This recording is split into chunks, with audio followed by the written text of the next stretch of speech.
Welcome all to the meeting of the May 13th, 2015 meeting of the Lake Forest Plan Commission. I am Michael Lay. I'm chairman of the commission. And at this time, I would like to introduce the members of the commission who are here with us this evening. To my far left is Commissioner Cushman. To my immediate left, your right, is Commissioner Culbertson. To my immediate right is Commissioner Berg, and then to your far left is Commissioner Henry. Our first item is a public hearing and consideration of a request for tentative and final approval of a plat of re-subdivision and condominium to allow the development of 2 duplex buildings, that is 4 residential units on property located at the northeast corner of McKinley Road and Wisconsin Avenue. I would like to have the petitioner come forward, please. Is that Mr. Bergman?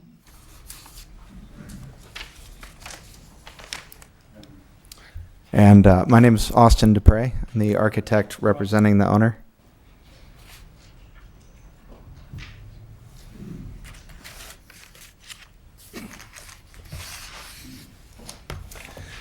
So again, my name is Austin Dupre. I'm the architect representing the developer, looking to build 2 buildings, 2 duplex buildings at the corner of McKinley and Wisconsin. We've been working closely with Kathy Zerniak and staff over the last 3 to 4 months on a couple of different strategies to develop this property in what we feel is a very responsible way in keeping with the scale and character of Lake Forest.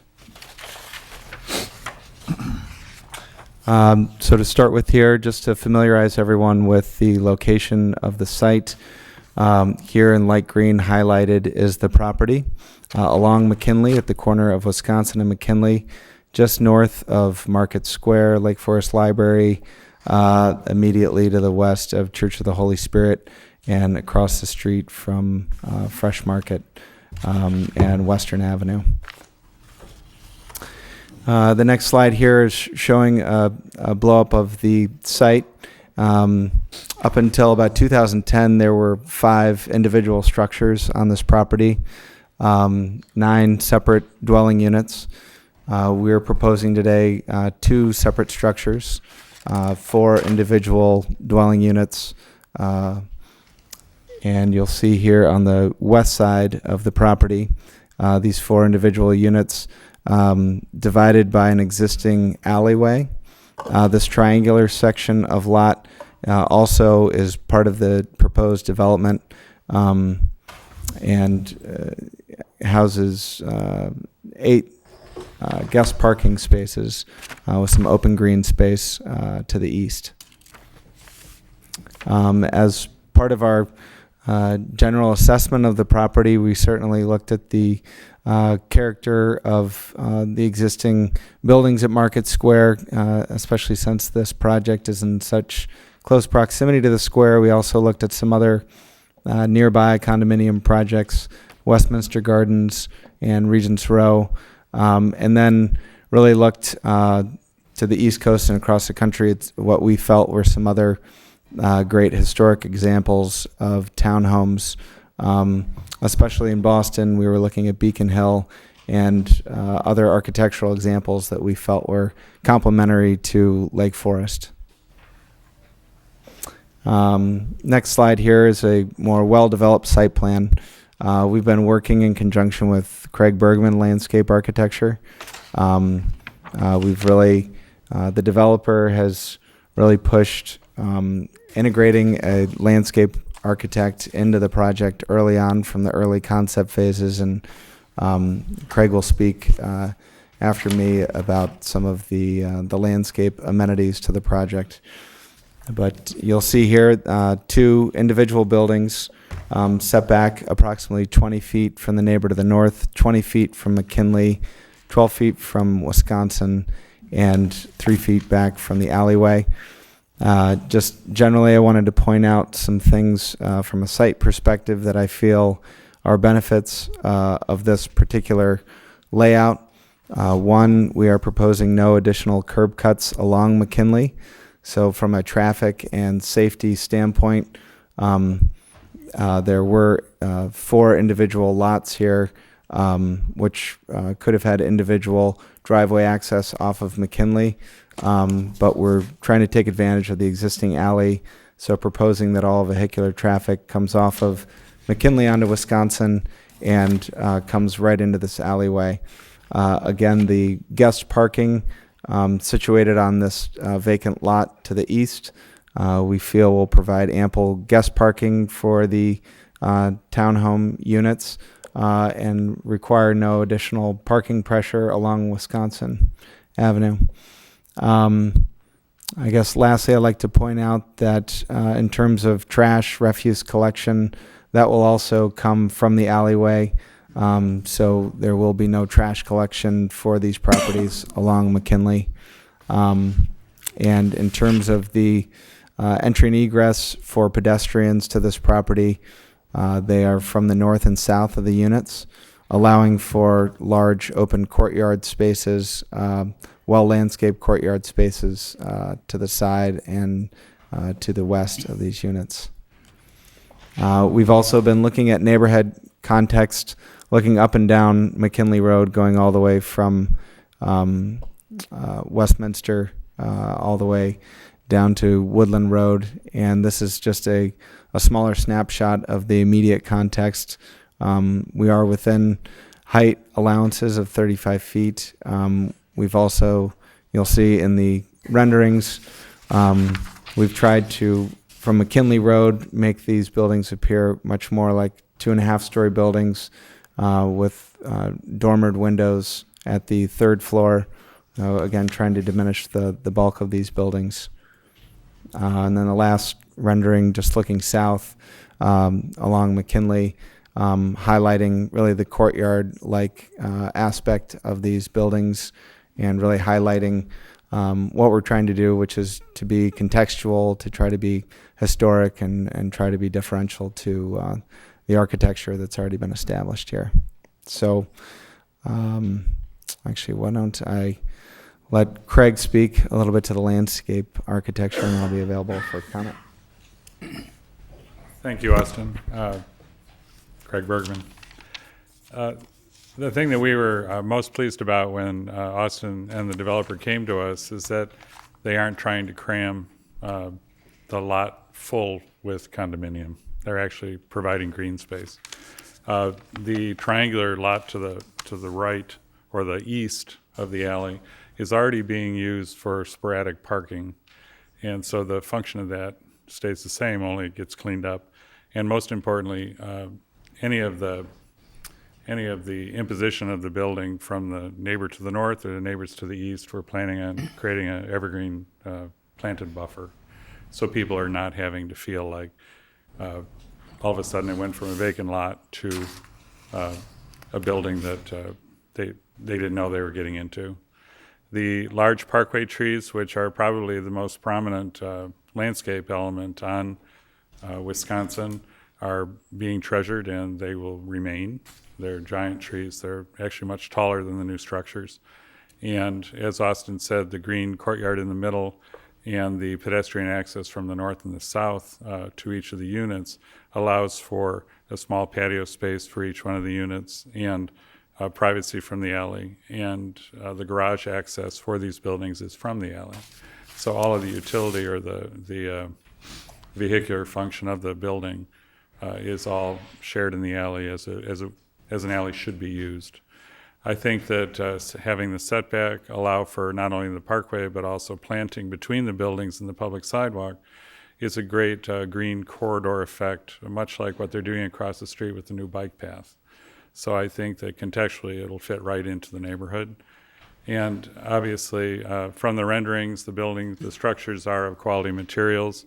The fence that encloses the pedestrian space on the south and the west side is spec to have brick columns and an iron or a steel fence, very traditional in their look. So it's in keeping with the style of the building, and it provides a little bit more of a transparency but privacy for the owners as distinct from putting a big hedge all the way around the buildings where all of a sudden it's an obstruction.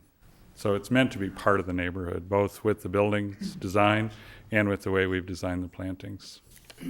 Thank you. Thank you. Before we proceed any further, I would ask whether members of the commission have any ex-parte contacts or conflicts of interest on this agenda item. Seeing none. Kathy, staff response. Thank you, Chairman Lay. This project is before you for consideration of a plat of re-subdivision and plat of condominium. This property has been vacant since 2010. The property was actually created through the Clark and Latimer subdivision, which was approved by the City Council in 1893. And that was before McKinley Road existed, and instead Depot Avenue was located to the east of, or to the west of these lots. In that original subdivision, all of the lots along McKinley Road were actually 50 feet deeper. They extended 50 feet further to the west, and then at some time later, the parking lots were added along the east side of the railroad tracks, and McKinley Road, then McKinley Road was shifted east, taking 50 feet of these properties. So we have a situation where almost every house along McKinley encroaches into the front yard setback. So it is a unique lot. In 2010, the city, after many years of working with the previous owner to address some code violations on that site, did require the structures to be removed. There were several single-family homes and one multifamily building. There were 9 units on this property. At that time, the triangular piece to the east was also used as surface parking. What is presented to you tonight is a plat of re-subdivision and condominium, as I mentioned. 2 outlots are created. Outlot A is the lot that fronts on McKinley. Outlot B is the triangular piece. And on Outlot A, there would be 4 condominium parcels created on that property. The land would remain in common ownership and would be maintained and under the control of a homeowners association that would be established as part of this development.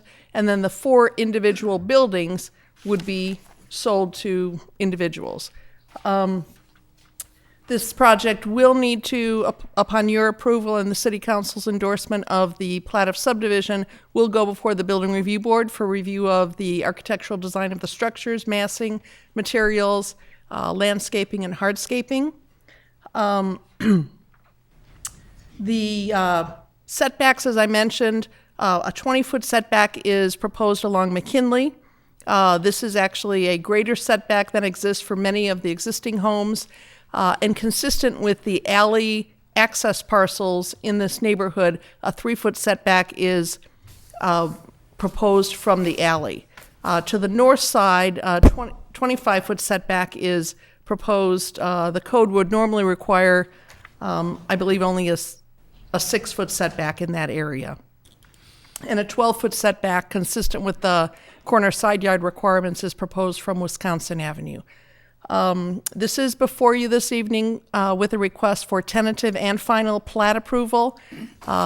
Combining tentative and final approval is something the Plan Commission often does when you have small subdivisions, when you have subdivisions that don't require the construction of any new public roads or public utilities. So if you choose to do so this evening, it will be appropriate to recommend tentative and final approval to the City Council in support of the subdivision, of the re-subdivision and condominium plat that's in front of you. Thank you. Thank you, Kathy. Time now for questions or requests for clarification from commissioners to either the petitioner or staff. Speak up. You speaking to me? Yes. Okay. I asked whether or not there's any questions or requests for clarification from the commissioners to either the petitioner or staff on what we just heard. None here. I have nothing. I have no questions. I just have one question. I think I can deduce what the answer is, but where will the parking be? This is for petitioner. I didn't see it in the write-up or anything, but the fact that these are 3 stories, does that imply that the parking will be on the ground level and on the ground level of each of the units? That is correct. So there will be 2 garage spaces for each unit at the ground level, again, accessed from the alleyway.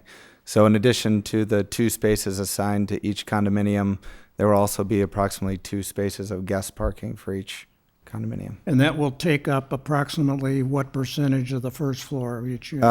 Approximately, I'd say 30 to 35%, Okay. about 400 square feet. Okay. And my second question is, what estimated price range will these units likely be listed for? You know, we're still in the middle of doing some market research, so at this point, we're unsure, but we wanted to take the first step tonight, make Okay. sure that we're doing the appropriate thing, and then I think that would be the next step. Okay, thank you. Is there any public testimony on this item? Anybody who wishes to address the commission either for or against this proposal? Please come forward and let us know your name and address prior to, Yes. yes, please.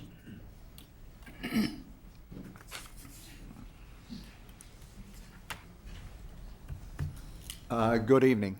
My name is Don Anderson.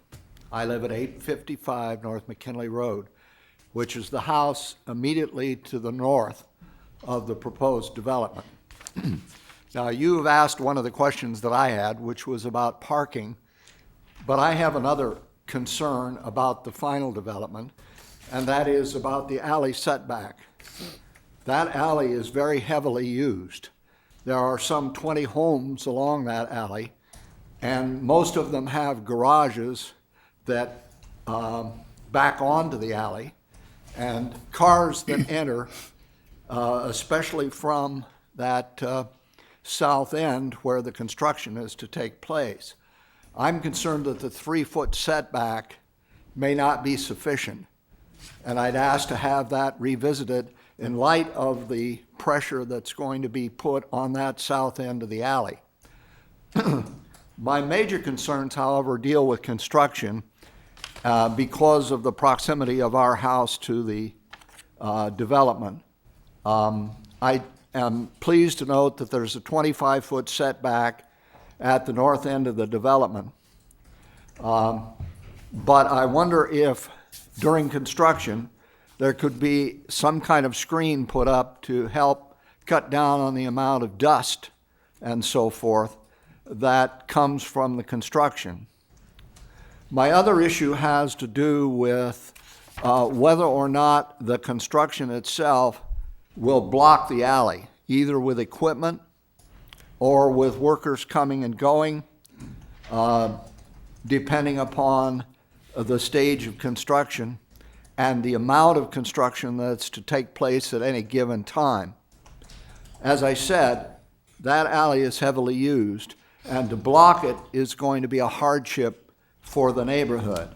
So I don't know what plans are made in that regard, but if there's any consideration that could be given, not only to prevent the blocking of the alley, but also to reduce the amount of noise and commotion that goes with the construction, that would be very much appreciated. I think that I don't really have an objection to the development itself. One thing I might point out, though, is it was noted that the garbage pickup takes place along the alley, and that's true. But recycling pickup in that area takes place along McKinley Road. So for those who have recycling tubs, if it's consistent with the rest of the neighborhood, there would be some traffic on McKinley Road as a result of the development and 8 additional or 4 additional properties there. Thank you. Thank you, Mr. Anderson. Anybody else who wishes to testify?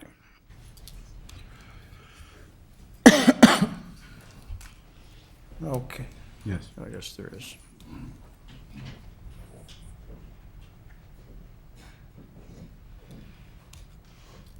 Hello, my name is Mark Carson. I live at 355 Wisconsin Avenue. We were wondering about where is the storm and sanitary going to go? Does that go down Wisconsin Avenue? We were complaining about before, all our neighbors, that our basements were flooding out. Now we're going to have all that room, and then plus you have the bicycle path. So all that water is going to go down to McKinley or Wisconsin Avenue. Where's that water going to go? Right down in our sewers, right down in our basements. So we were complaining about that when Church of the Holy Spirit did their parking lot. So I'm just wondering, get somebody to find out how big those sewers are and is going to handle all that. Thank you. We'll get, we'll get staff to respond to that in a moment or two.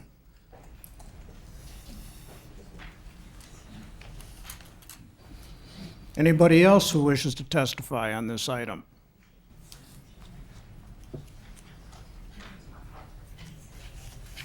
Okay, seeing, oh, yes, there is.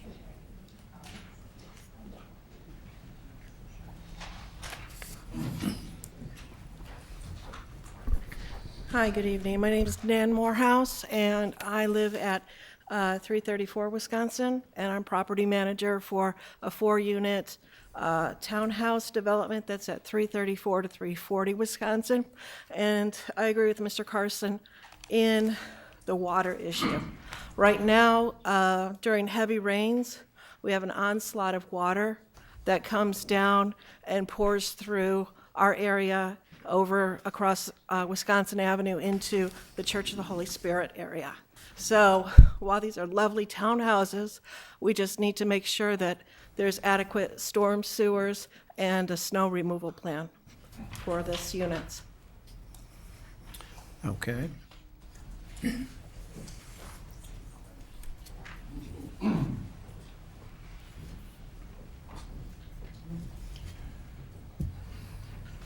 My name is Jim Vermillion, also live on Wisconsin Avenue at 373. I'd like to add to the flooding problems. Almost everybody on the street has had bad flooding the last couple of years.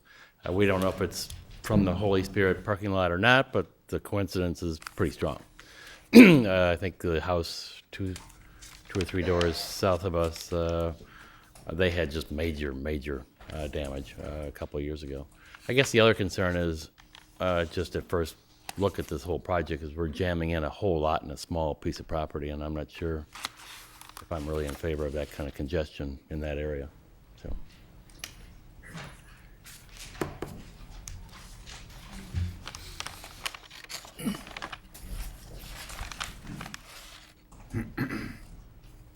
Jan Gibson, 59 East Franklin Place.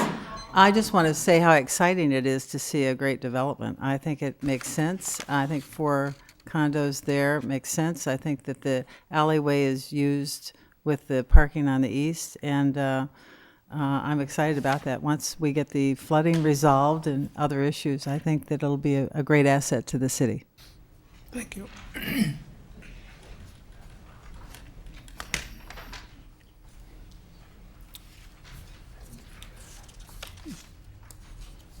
Okay, unless I see someone else wish to testify, I will declare, or I'll go on to the next thing to cover on this.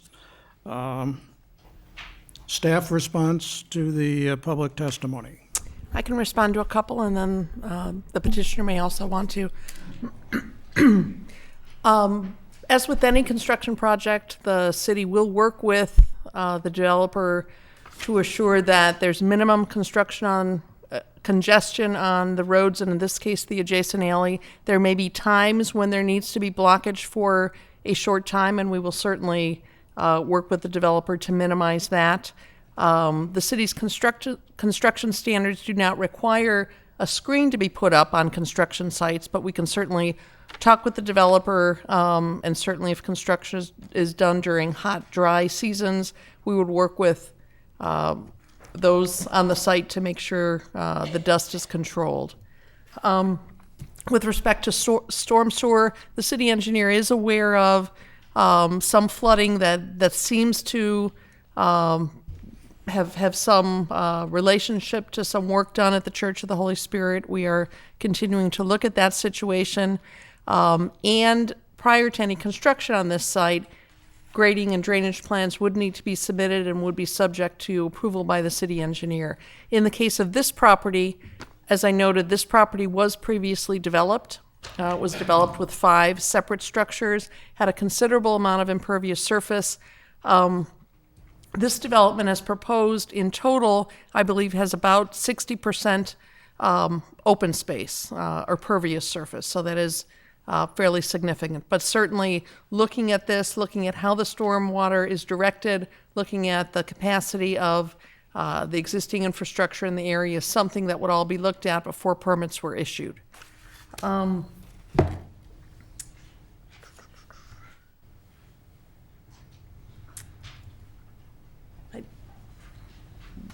not quite sure what was intended with the comment about snow removal, but the city would continue to plow the public streets in the alley in this location. Snow removal on the triangle piece for the surface parking would be the responsibility of the condominium owners. That's all the comments I have. I don't know if you had some additional clarification. I just wanted to respond to the one comment about the setbacks and just in terms of how we were looking at the site and our decision to try to provide a maximum setback along McKinley.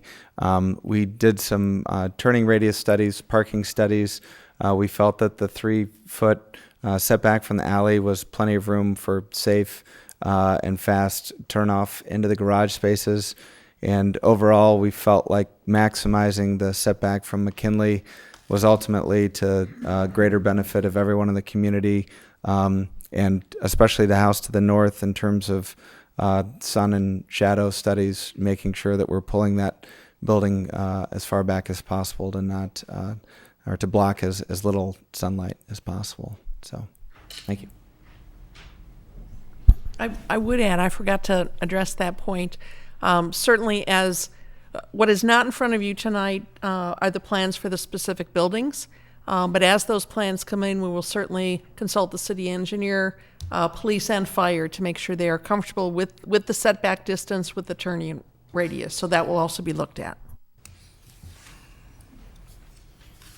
Okay. Final questions from the commission to either petitioner or staff? Kathy, just one quick one. I believe it was Mr. Anderson who or one of the other persons asked about where the recycling bins would be placed on those pickup days. Would it be in the front? And is there? I believe the residents in that area know the best, but that would make sense that the recycling is picked up at the street. I think that is what occurs throughout the neighborhood. So I would assume, although I haven't asked our sanitation department, that recycling would be on McKinley Road and they'd stop and pick up these additional 4 homes as they're picking up the others. Okay. Very good. What's the pleasure of the commission?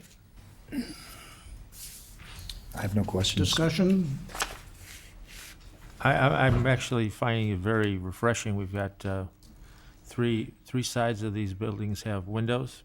They all have their own entry with a good measure of open space around it. I really like it a lot. I think it makes a nice improvement to that corner as one heads north on McKinley. If I'm not mistaken, I think there's another access point along this alley on one of the other streets, is there not?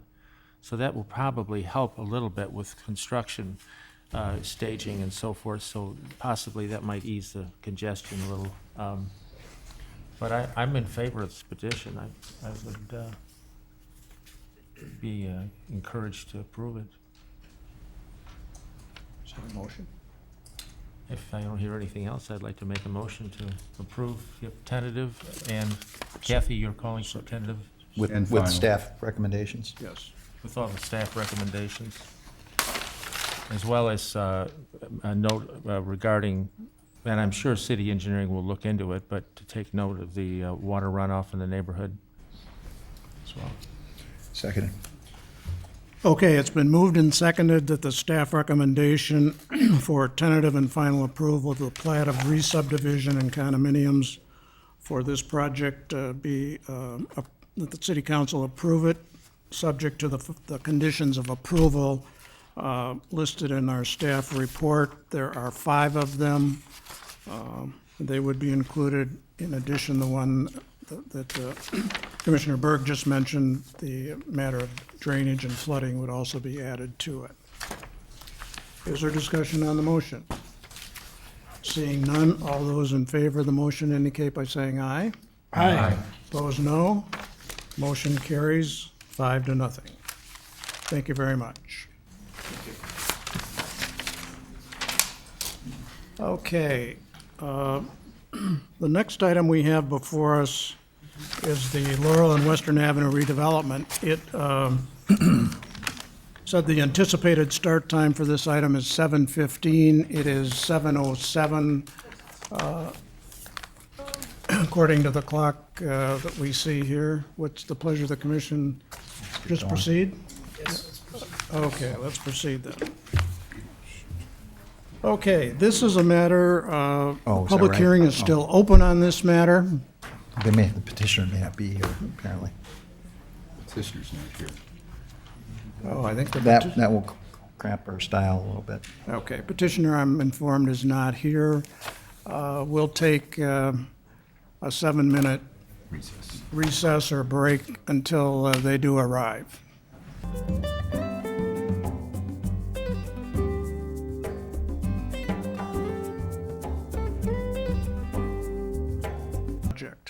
So the only action we will take is a collective consensus, I think I can describe it, is direction to the petitioner in terms of what they should bring back to us for our final consideration at our next meeting. So I want to emphasize again, we will not make a recommendation to the city council this evening.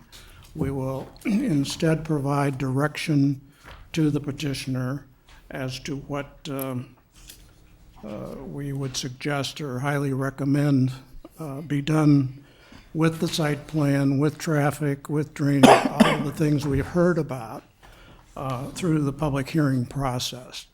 I want to assure everyone who is here and who is watching that this commission has listened to what you've said.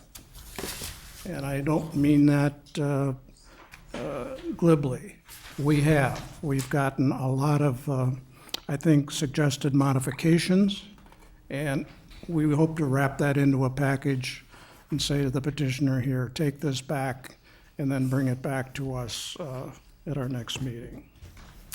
So first I would ask too, before we proceed, do any of the commissioners have had any ex-parte contacts or conflicts of interest on this matter?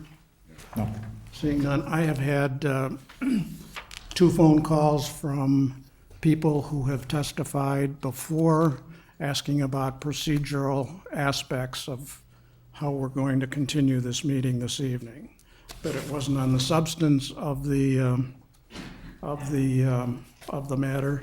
In addition, we've also gotten a lot of written communications that it's included in our packet and is available to anybody who wishes to review it. So from Focus Development, I'd like to welcome Christine Kolb, the Development Manager. Welcome. Thank you very much, Chairman Lay. On behalf of Focus Development, I'd like to again extend our thanks to the Plan Commission, city staff, and the members of the community for allowing us to present tonight. This is our 4th appearance before the Plan Commission, 3rd public hearing. And at each meeting, we have heard meaningful questions and concern about the redevelopment and have adjusted our site plan to integrate as much of the comments that we've heard as possible to have the best possible site plan for this redevelopment. We've collectively made great strides since our first presentation, and we appreciate that this process has enriched the ultimate development that will go to Laurel and Western. Tonight, we will provide, as Chairman Lay suggested a progress report concentrating on two themes that we heard in the last meeting. Apartment scale, why we need approximately 118 units, what's the demand look like, why can't we provide more condos, and building height, options to reduce the 4-story height. We understand these concerns and have consulted with top experts in the field of real estate investment, scale, and market to understand their input on the apartment scale question. We have those people here this evening, and we'll share their findings, and they'll be available for questions after. We will also share a 3-story site plan for consideration. It's our hope that by the end of the evening, we will have addressed these outstanding questions and will be in a position to obtain clear direction from the commission and move forward. The city encourages a mix of housing options to provide an array of housing options to serve the diversity of Lake Forest residents in both the RFP as well as the Lake Forest Strategic Plan. This is the reason why we presented a mixed residential plan for the redevelopment. It offers housing options for a wide range of residents, hedges against market risk for any one product, and provides each residential type in a scale that is financeable, implementable, and primed for absorption into the Lake Forest market. We received some questions at the last meeting about commingling rental and for sale product. We feel the proposed mixture offers the strongest economic base for a successful development, and that if we were to increase, for example, the percentage of condominiums, if some have suggested, we would be compromising the economic vitality of the development. This is for a couple reasons. One is the overall financeability of condos. As you look around the Chicago market, you don't see any large-scale, ground-up condo development in the city or the suburbs. The market is not there yet, which is why we've provided 42 units broken into 2 buildings and why we're bringing the smaller building online first. We wanted to start with 18 units to set ourselves up for success. Another reason is the higher risk of condominiums, not just higher pre-sale requirements from financial sources, but also higher risk for closing and the higher risk for market. We're not really seeing a market that's demanding a ton of condos here in Lake Forest or other places in the region. And that's why we're really confident in this development that this is the right balance of the right mixture of residential product to introduce to this market. We're confident in the presence of apartments will not impede sales or pricing of the for sale product. The rental building at 85 East Laurel, immediately south of us, across from Asbury Woods, provides a helpful example of products coexisting here locally, where homes sell for $1.5 million and there's rarely vacancy in the apartments. Products have coexisted, both rental and for sale, in other areas of the region, downtown. Gail Listner with Appraisal Research Counselors is with us tonight, and she can answer and provide examples for those questions.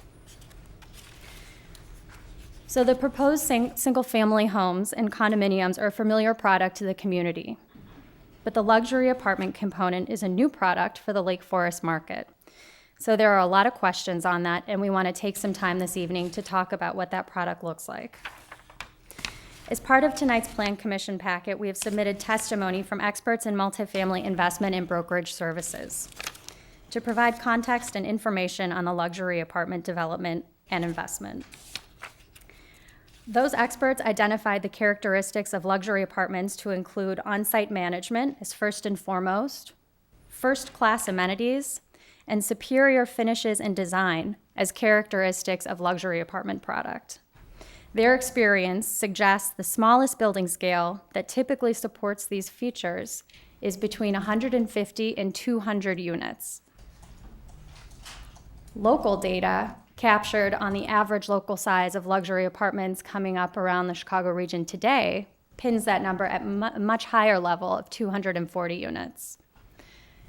At 118 units, we're obviously far below that 150 unit threshold. The reason why it's still viable is because the apartment units that we're providing are 500 square feet larger than a typical apartment development that you see in the rest of the unit. We're about 50% larger on average. And the reason we're providing those larger units is because we know that's what the Lake Forest market is looking for and what they want, and we feel very comfortable and confident that it will be absorbed. It's small by industry standards, but we stand behind it. Our financial model stands behind it, and it's going to produce the cash flow from our projected rents that will support the key features that the experts have, CBRE, as well as Moran and Company, have suggested and that we've discussed in the past in terms of on-site management, amenities, and high-quality finish and design.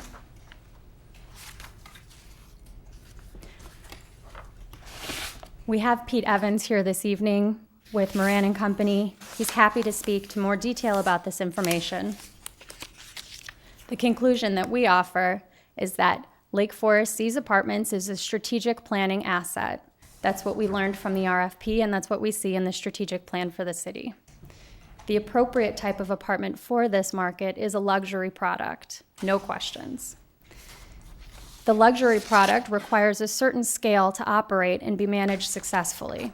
And the minimum scale for this development to make this project feasible is about 112 to 118 units.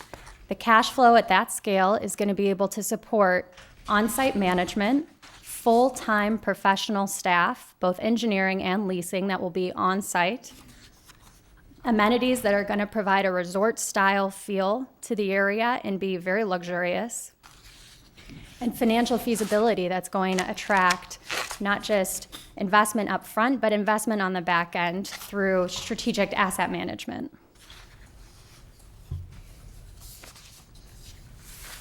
Previously, we've shared information about the target renter profile and demand for the apartment product.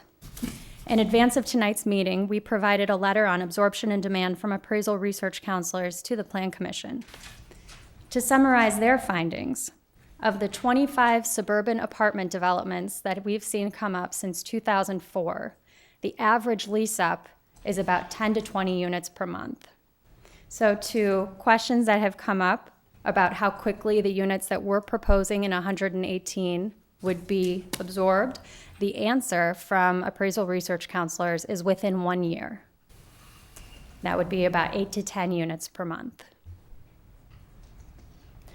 Again, our financial model supports these projections, and our experience also supports these projections. As I mentioned, both Pete Evans from Moran and Company and Gail Lissner from Appraisal Research Counselors are here tonight, and they're happy to go into detail about any of the things that I've just talked about quickly.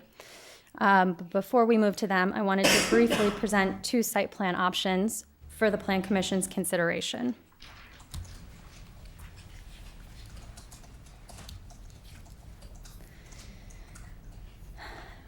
The 2 options that we're going to show are built on the same site plan that we've talked about previously. One is very similar, 118 apartment units, so exactly what we've talked about. 98 of those units are market rate and 20 are affordable. It includes 1, 2, 3, and 4-story buildings.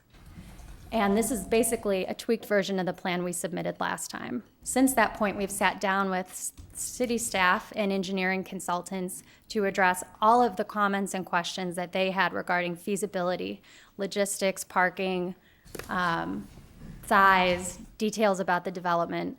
And we feel that we've successfully addressed all of those comments. For example, we're providing 18 interior parking spaces as the staff memo requested at the last meeting.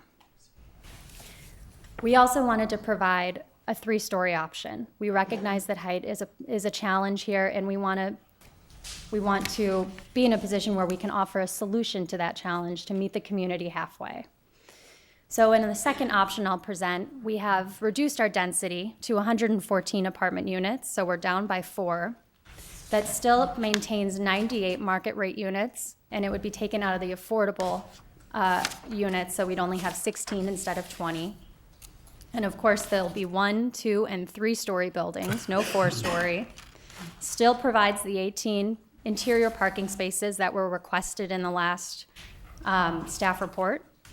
And there's strong planning similarities between option 1 and option 2. So we're hoping that there's minimal staff and engineering comments to address because we're building on the strengths of the prior plan. So here is our option 1. Things that have changed: we don't have a pool anymore, we took it out. The interior surface lot you can see between the condominium on the interior of the site and the apartment building along Franklin. We're offering a land bank option just at the other end of here's the surface lot with 16 required units, parking spaces. And then there's a small sketched-in area where we could expand that if demand was outstripping supply for parking. We've also have 4 spaces perpendicular off of the interior lane here.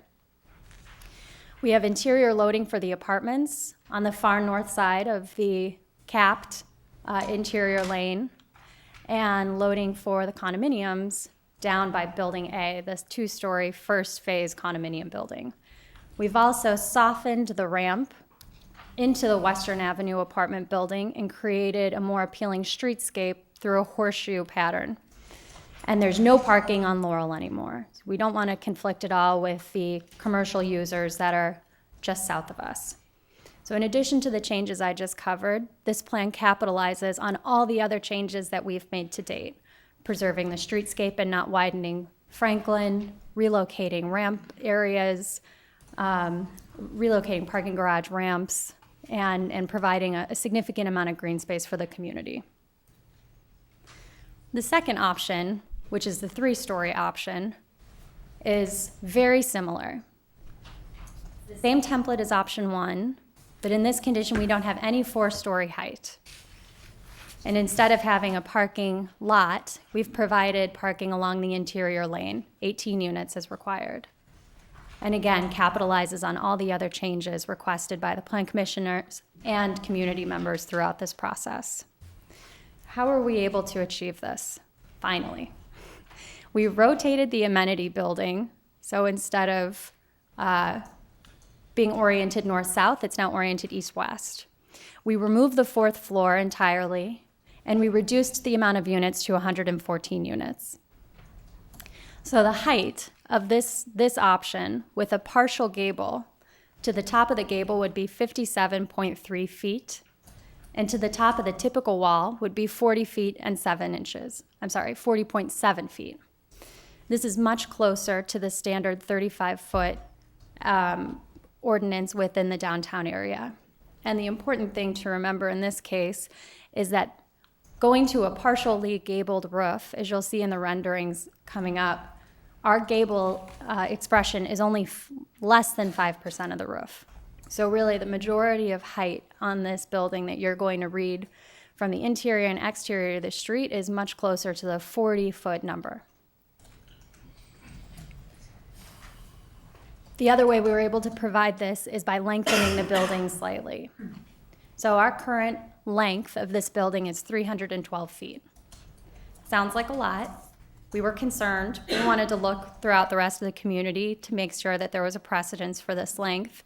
And we found that the diversity of shortest and longest building in Crystal Point is between 285 and 344 feet. And 1301 Western is actually 690 linear feet. So there's significant length in the immediately adjacent properties.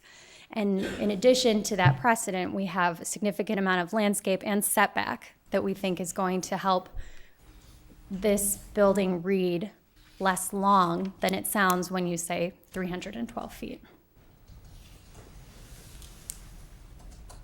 And to provide some visuals, here's the original rendering we offered that shows 4-story height and a full gable expression.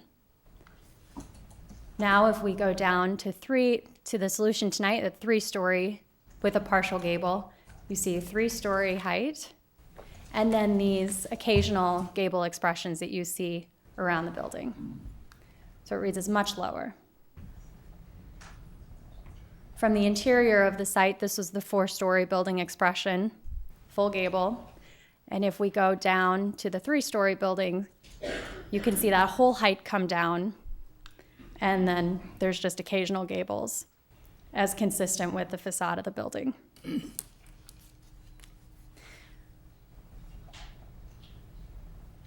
So I think we're all looking for direction here tonight on height, whether it's 3 or 4 stories. Don't know that we're clear yet on the interior road dynamics, if that, we would definitely want that capped, or if you'd prefer to see it as a through street. We're happy either way. We have looked at the dogleg scenario, and we have a sketch that we can present on that. And we also have additional parking and logistics plans for each of the site plans that I presented this evening. We have information on density as well. And as I mentioned, we've got a lot of expertise in the room with Representatives Pete Evans from Moran and Company and Gail Listner from Appraisal Research Counselors. We're available to address any questions. Our design team is also here this evening, and we look forward to the discussion. Thank you. Thank you. Kathy? Or would it be appropriate to have Peter or Gail address us, or are they just here for questions? We could do either. You can certainly have them speak now in response to your questions. You want to say a few words? No, of course not. Okay, great. Well, thank you. Tim and... Could you identify yourself? Yes, my name is Peter Evans. I am a partner in the brokerage group at Moran & Company. I've been involved in commercial real estate for 30 years. I've been exclusively focused on apartments for the last 25. Over my career, I've been involved in about $5 billion in transactions on the apartment side of the fence, and appraised, approximately $1 billion in commercial real estate as well. So Tim and Christine had asked me to take a look at their plan and focus on the feasibility.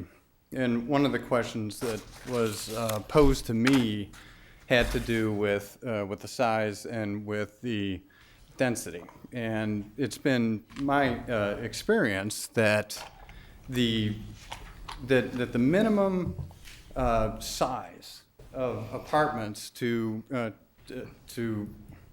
have critical mass is about 150 units. And the reason is twofold.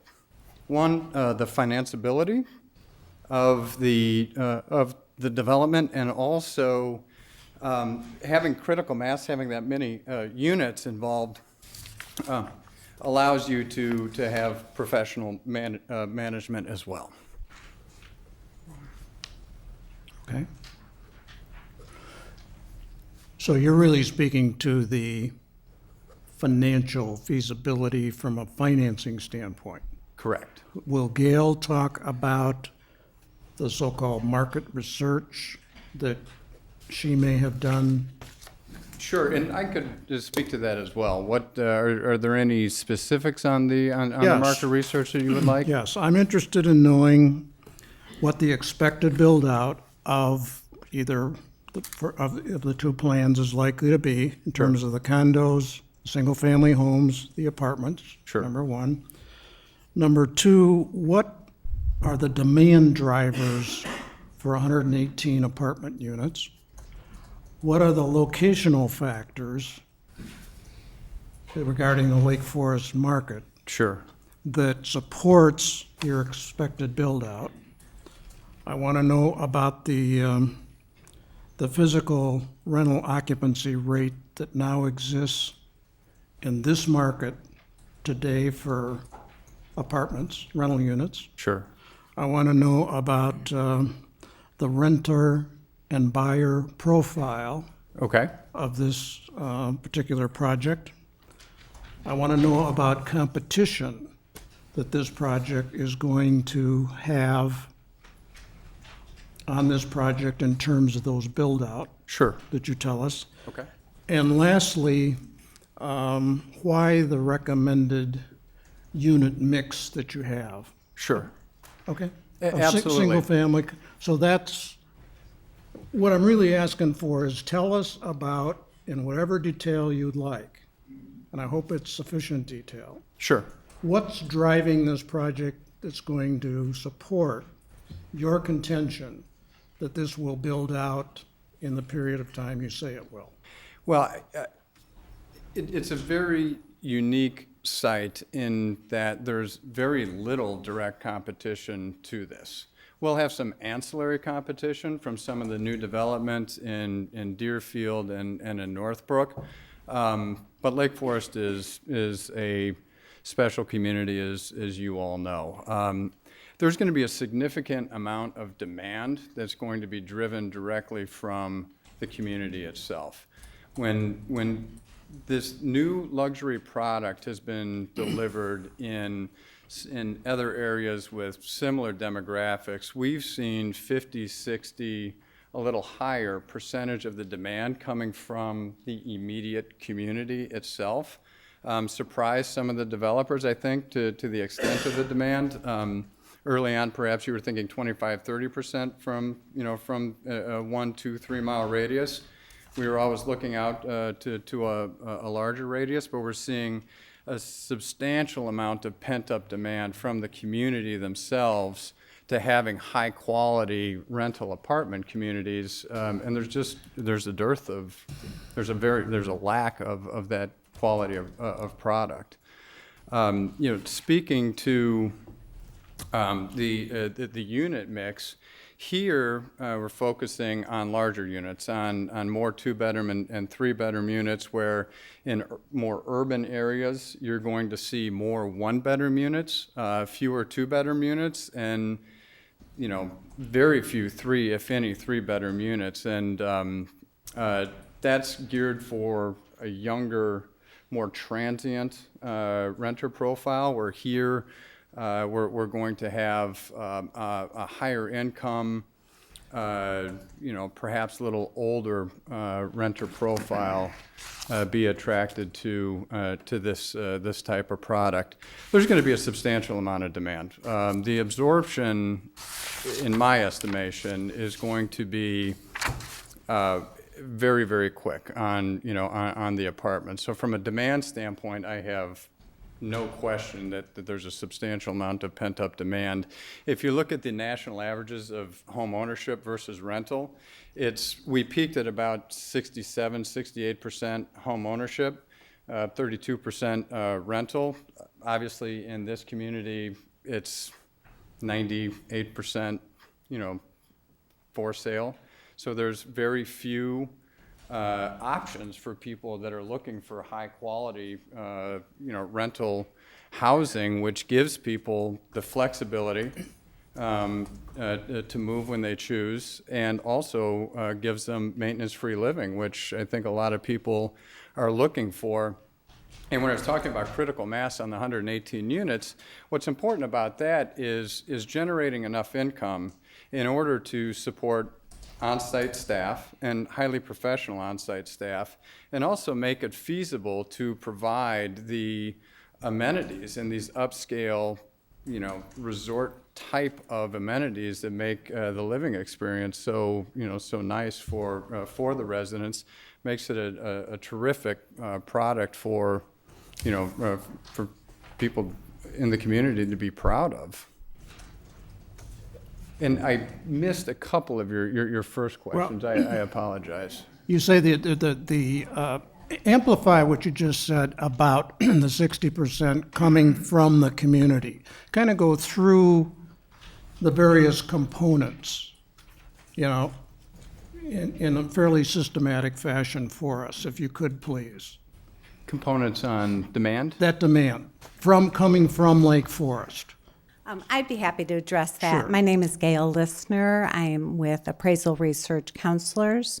I am a real estate appraiser, and I have been appraising properties since 1975. I also do a quarterly report on the downtown Chicago housing market, both the for sale and the rental market. And we are also doing a quarterly report on the suburban rental apartment market, where we're tracking about 90,000 rental units on a quarterly basis. So our firm is very involved in that market.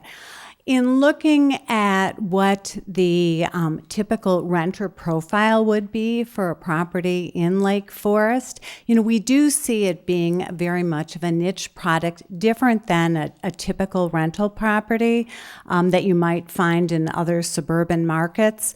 I think basically at this point, this property will fill a void in the market. At the present time, there isn't any rental product that is in Lake Forest, other than that kind of shadow market where people are renting individually owned condominiums, townhomes, or single-family homes. And that's certainly going on in the market because the people in Lake Forest have realized that there isn't any other rental product available.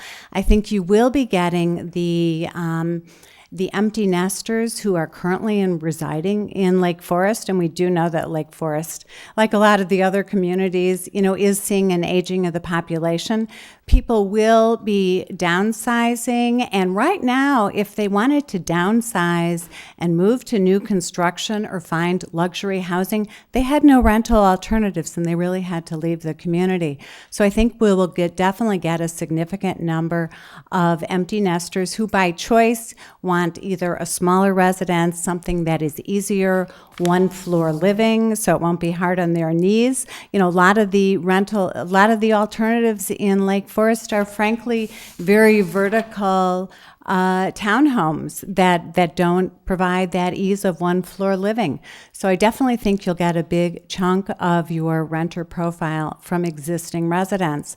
You also have young people who are living and raising their children in Lake Forest, and we have seen time and again where grandparents want to move where their children are and their grandchildren are, and you're going to attract some people from outside the area who want to be with their families. Also, you will find that, when people go through what we call transitions, divorces, things like that, there is always that demand for rental units where people can stay within the community close to their families. That's certainly a segment of the market. We see the big hospital construction going on in Lake Forest, and you're certainly located close to other well-paying jobs in some of the office parks in the area. So I think, some of that is also going to drive demand. But the nice thing about it is I think that this is kind of a broad-based demand, and that you're going to be able to attract a broad range of prospective residents. Talk a little bit more about the locational factors. In other words, what's nearby this proposed site that will also attract and be complementary to attracting people other than the demographics you talk about? Sure. It's interesting that there has been a recent demand where a lot of people want to live either in downtown areas or close to downtown. And this is a wonderful site in that it is walking distance to so many of the retail amenities, restaurant amenities, the train. It's a very walkable area where if someone wants to go to a restaurant or go shopping without a car, it certainly provides that amenity. And we're seeing developments occur throughout the metropolitan area in other communities where this has been very successfully done, because there is this growing awareness that people like to be able to walk more and not be isolated in communities where they don't have this access. Okay. And the last item, and I'll stop. I've seen, in terms of build out here of the single family, the condominiums, and the rental units, I've heard 12 to 18 months. I've also heard that the condos, single family, might take a little. What is your expected, as an expert in this area, what is your expected build out from the time that spade goes in the ground after remediation that you would expect this project to be built out? Well, I don't know the exact phasing of the project, but obviously the nice thing about the project, and one of the reasons that it is really good to do 3 different product types, is you are able to speed up the whole process. Absorption is always a big issue, particularly when you're doing for sale housing. And so what you have here is a development that is going to be able to do both rental and for sale, targeting 3 different price points, and that will speed up the absorption. When you're looking at the lease up of the rental, that will do very well. You know, right now it's in a couple of buildings. The buildings may be phased in terms of construction. Maybe they'll be occupying at the same time. I don't know the specifics, but certainly our numbers show that once you start offering occupancy, this building could certainly be leased up within a year, and it probably could do a lot better. You know, typically you can start a pre-leasing program beforehand to get people interested, but once you're able to actually show the residences, we expect that this lease up would be within the year. Looking at the condo product, you know, we're at the very early stage of a condo market recovery. I would say the condo market got hit harder than the single family market, and it's taken longer to recover. We are not seeing large-scale condo developments occurring yet in terms of sheer numbers, but it's taking baby steps, and it is improving. I think with the concept here of 2 buildings of 42 units, with the first being only 18 units, it is the way to go, because lenders are always going to have pre-sale requirements before they're going to let the developer put a shovel in the ground on that condo building. And by having only 18 units in that first building, it will be easier to meet that pre-sale requirement, and then to get that building up, and with that momentum move into the next building. So I think definitely the phasing of that will absolutely be the way to go. With the single family, you know, there are only 12 units. And with a community of this size, the lack of new product that's downtown. I mean, when we look at Lake Forest and we see where the new product's been developed in recent years, you know, it's all west. It's all at the western edge of your community. And for someone who wants to live in East Lake Forest, close to downtown, you know, they may not be considering those alternatives that are in the western section, because it does offer a very different lifestyle. So I think that the for sale product for these single family homes should do extremely well and sell out quickly. Are there other questions of the commissioners to this group of experts? Go ahead. And this might be reiterating a little bit about what your point was, Mr. Commissioner, but maybe if you could very directly, the kind of the response to what we've heard as a plan commission has been to look at things, we're kind of defending the rental units. And we contradict ourselves when we talk about why do we support the rental units vis-a-vis the problems with single-family homes and condominiums. How do we sell the condos and the single-family homes in a community that, as hard as you tried in your report, there are no comps for any developments like this? And then you put it into the context of the community that's Lake Forest, which I would argue, having been in the commercial real estate business here for a long time, there are no comps for the sub-market of just this town. So we're talking in support of rental units, in contradiction to, it's hard to sell a house, that's why we need rental units. I still have not heard a compelling argument on how do we sell the homes and the condos in a project where there's rental units in the front, where there are no comps and there's no understanding about it. People, in my opinion, are going to be very hard pressed to spend a reasonable amount of money on owning these residential units when they share the common area and the site with rental units. Now, the arguments again have been that we support the rental units because we need to have the ability to attract institutional investors, the luxury amenities, all the things that support the rental units directly contradict how are you going to sell the homes and the condos. Well, I can point out an interesting example to you. I'm sure you've all heard of Gene Gang, who's like a world-renowned lately architect in Chicago who designed the Aqua building. And now that was a mixed-use property. It opened in '09, which was the height of the recession, so tough time to open.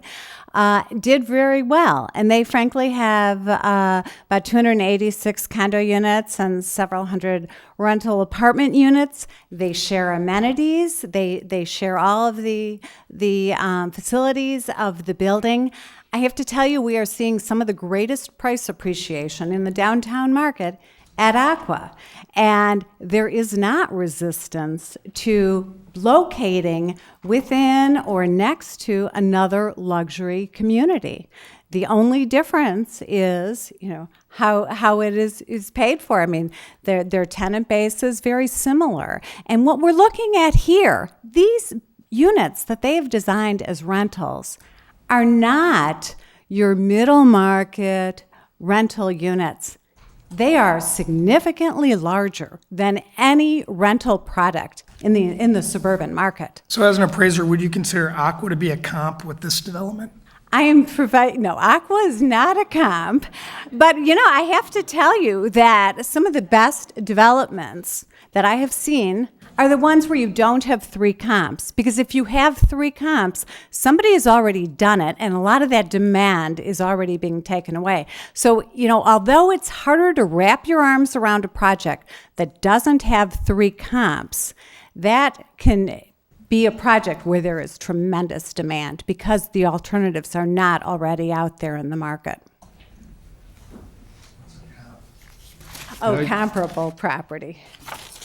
Just following up on Tim's point, would these, are these apartments ever, is there any contemplation that these apartments could ultimately be converted to condominiums?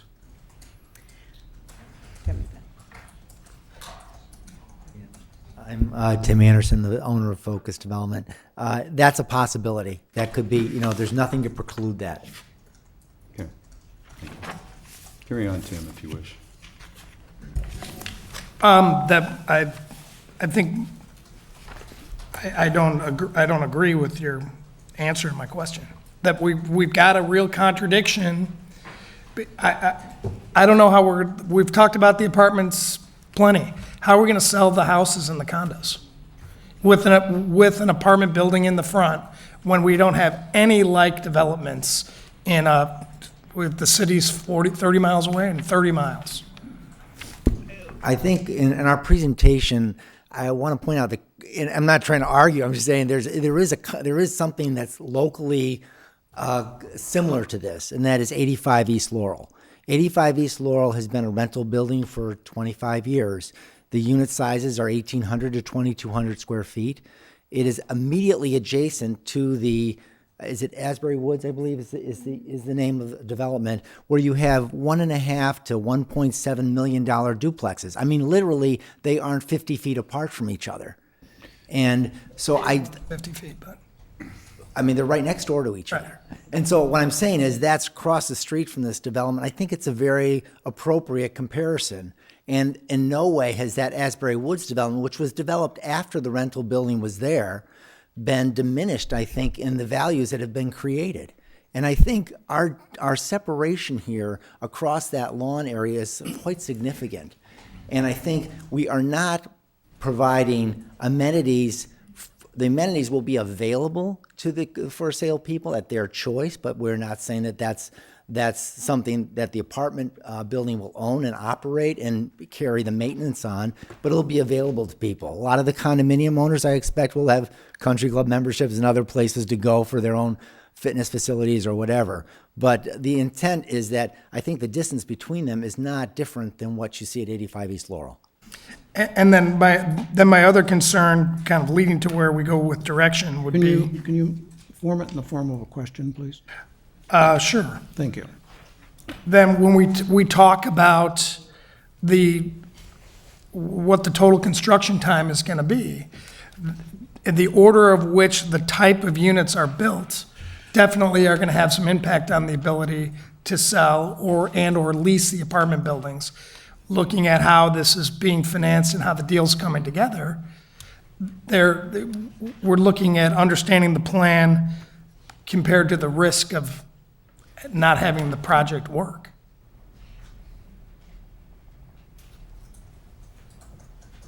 If I understand your question right, let me see if I can restate it. Your concern is that, well, first of all, let me walk through what I think the construction phasing would be. The apartment buildings will be built at one time. They should, from the time in which the site is prepared, it would be a 12 to 18, when I say that it's remediated and ready for vertical construction, it would be about a 15 to 18 month period of time. 15 months probably to first occupancy, 18 months or 19 months to full occupancy of the apartments.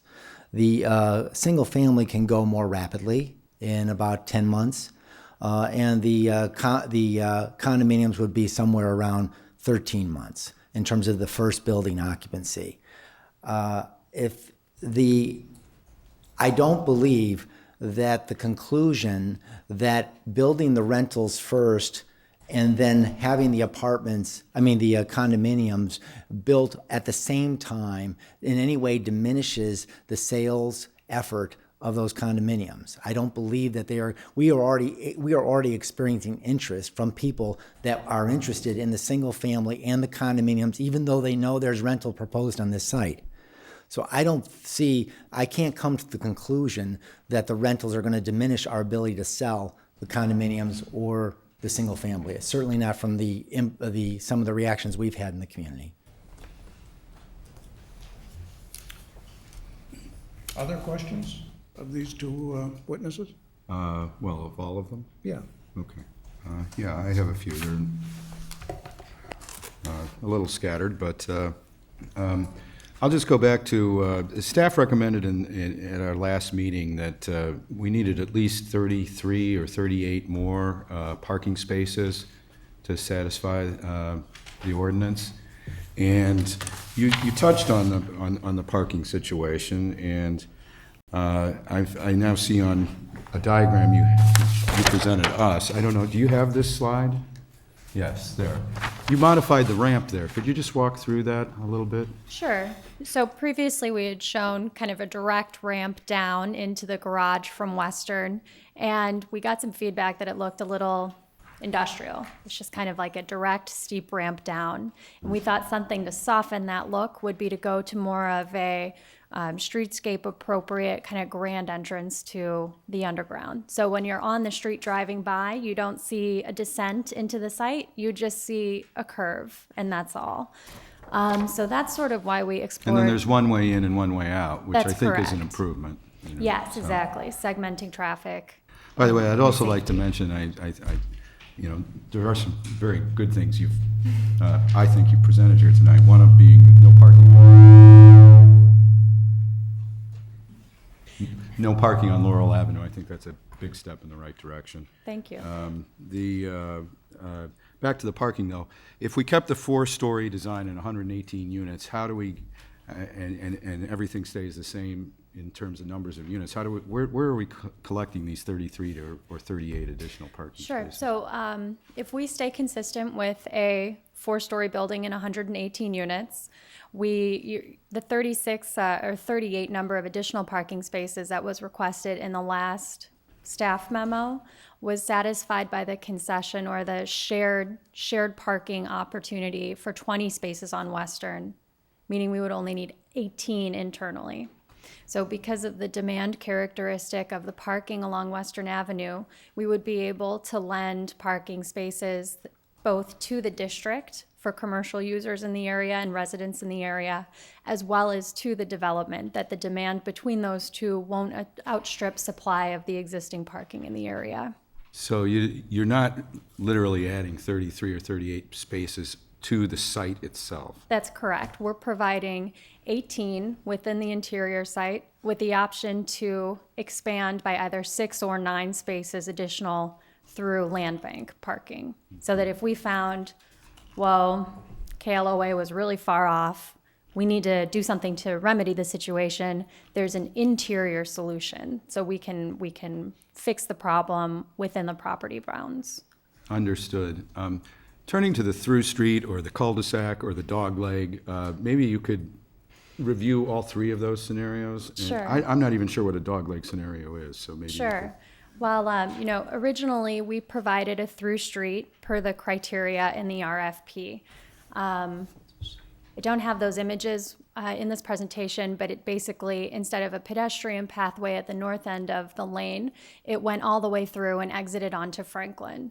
Our traffic engineers reviewed this, didn't think that there'd be a significant amount of use to this area generated from our development, but I believe the concern that we heard was the concern of people on Laurel Avenue, concerned about people north of the site using that as a cut through versus what they're probably doing now, which is exit to Western, go down to Laurel, and then cut over.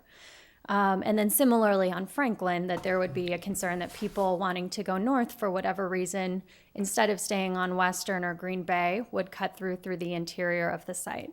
So the through street had some, problematic aspects from the community's perspective. So we wanted to provide an alternative, which is the capped street.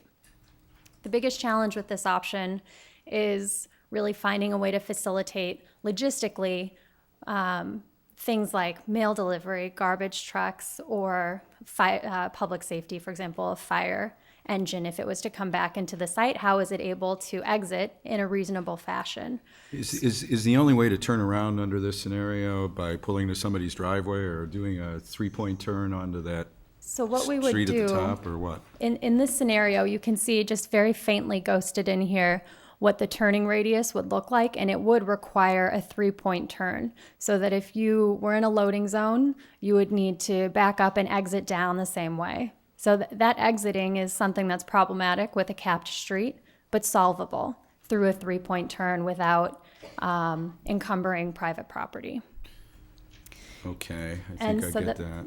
And then for fire safety, for example, that situation where an ambulance or a fire truck is called to the site, we've provided grasscrete, which is drivable grass, as an exit on this north area of the pedestrian path.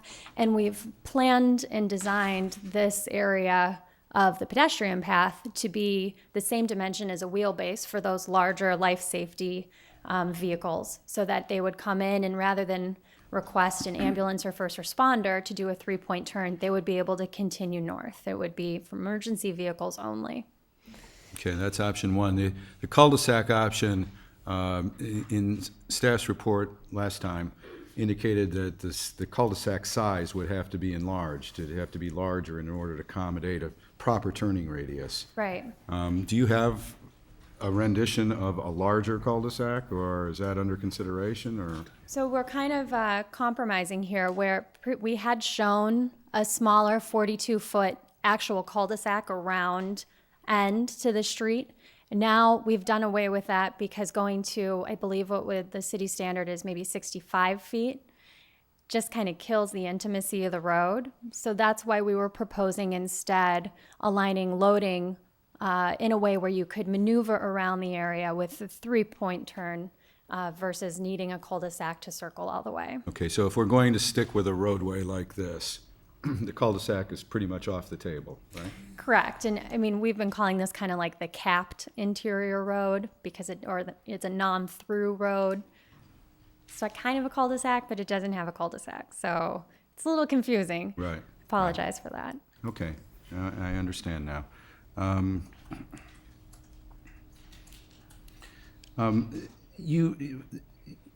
Your starting premise with respect to the apartments was that 150 units is your typical level of critical mass in order to support.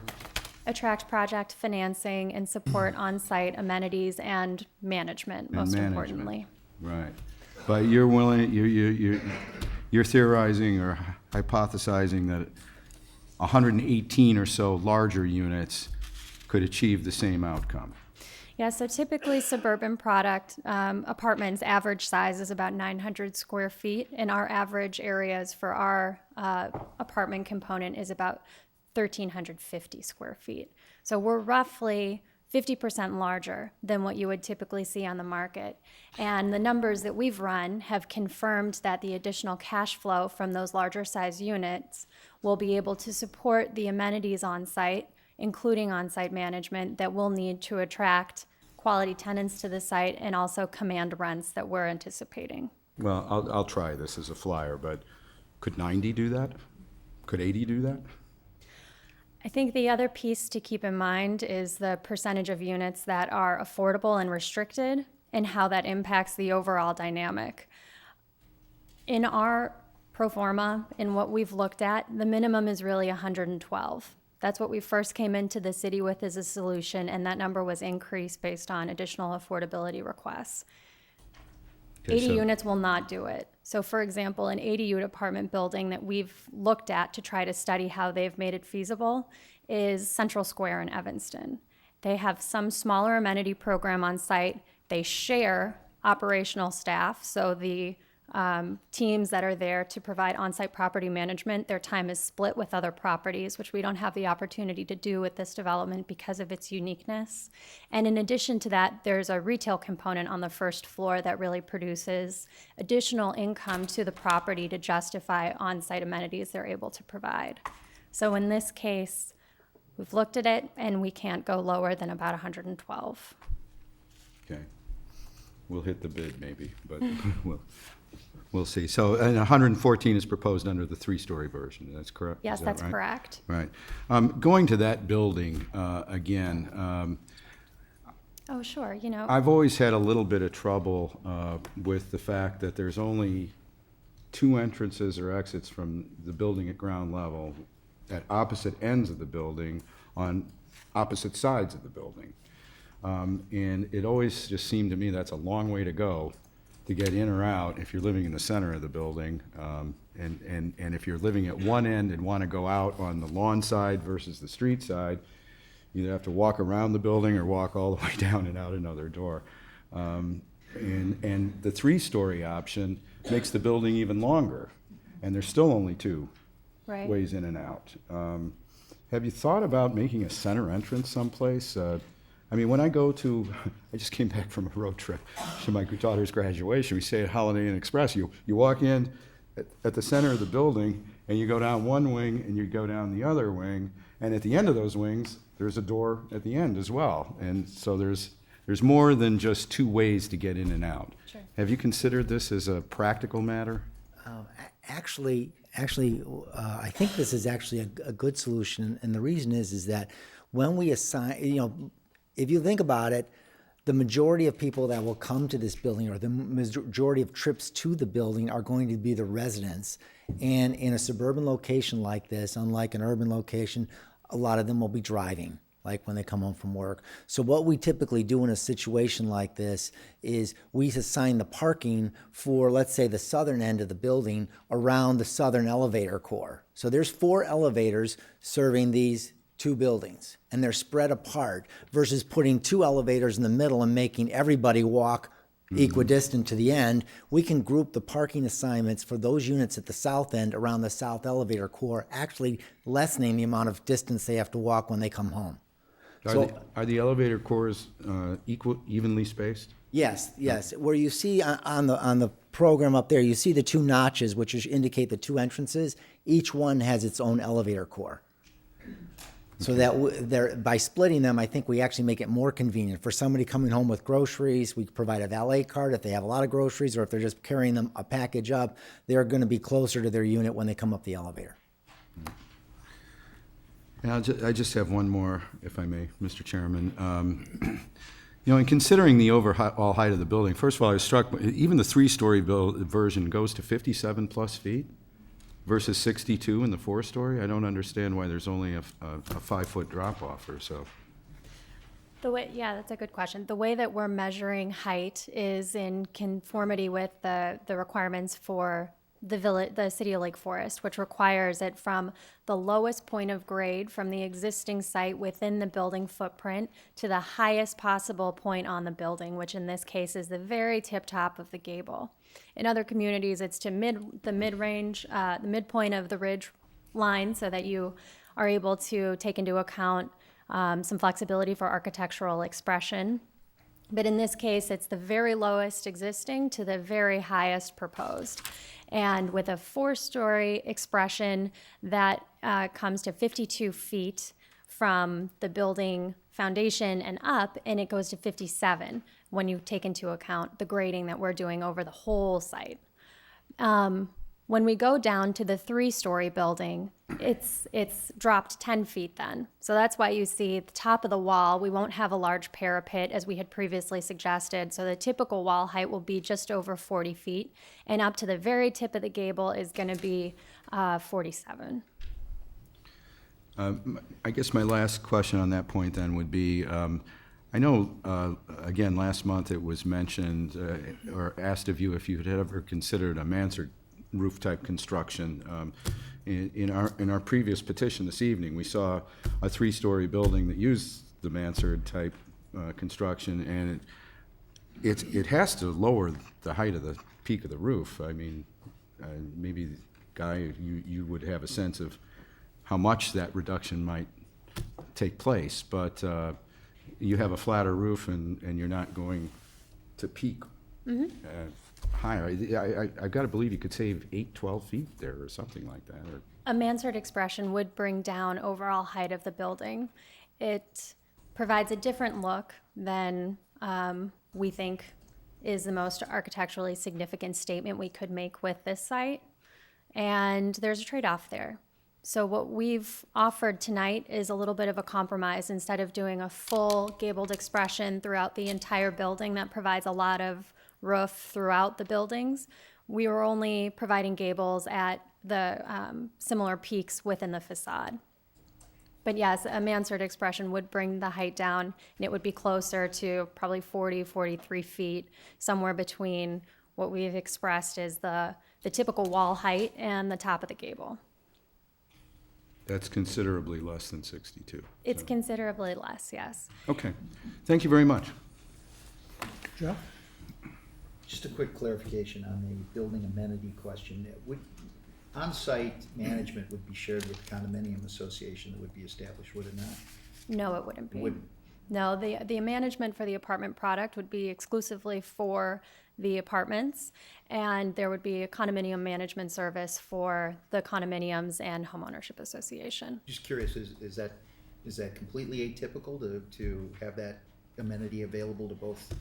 In terms of doing the economics for the apartment, you have to assume that there's the possibility to do that, exactly right, and there would be some efficiencies with doing that, but in determining the economics for the apartments, you have to assume that won't be, because once the condominium association is turned over to the condominium board, they can choose to hire whoever they want for management and should have that right. And so you can't presume that they will use the same management company.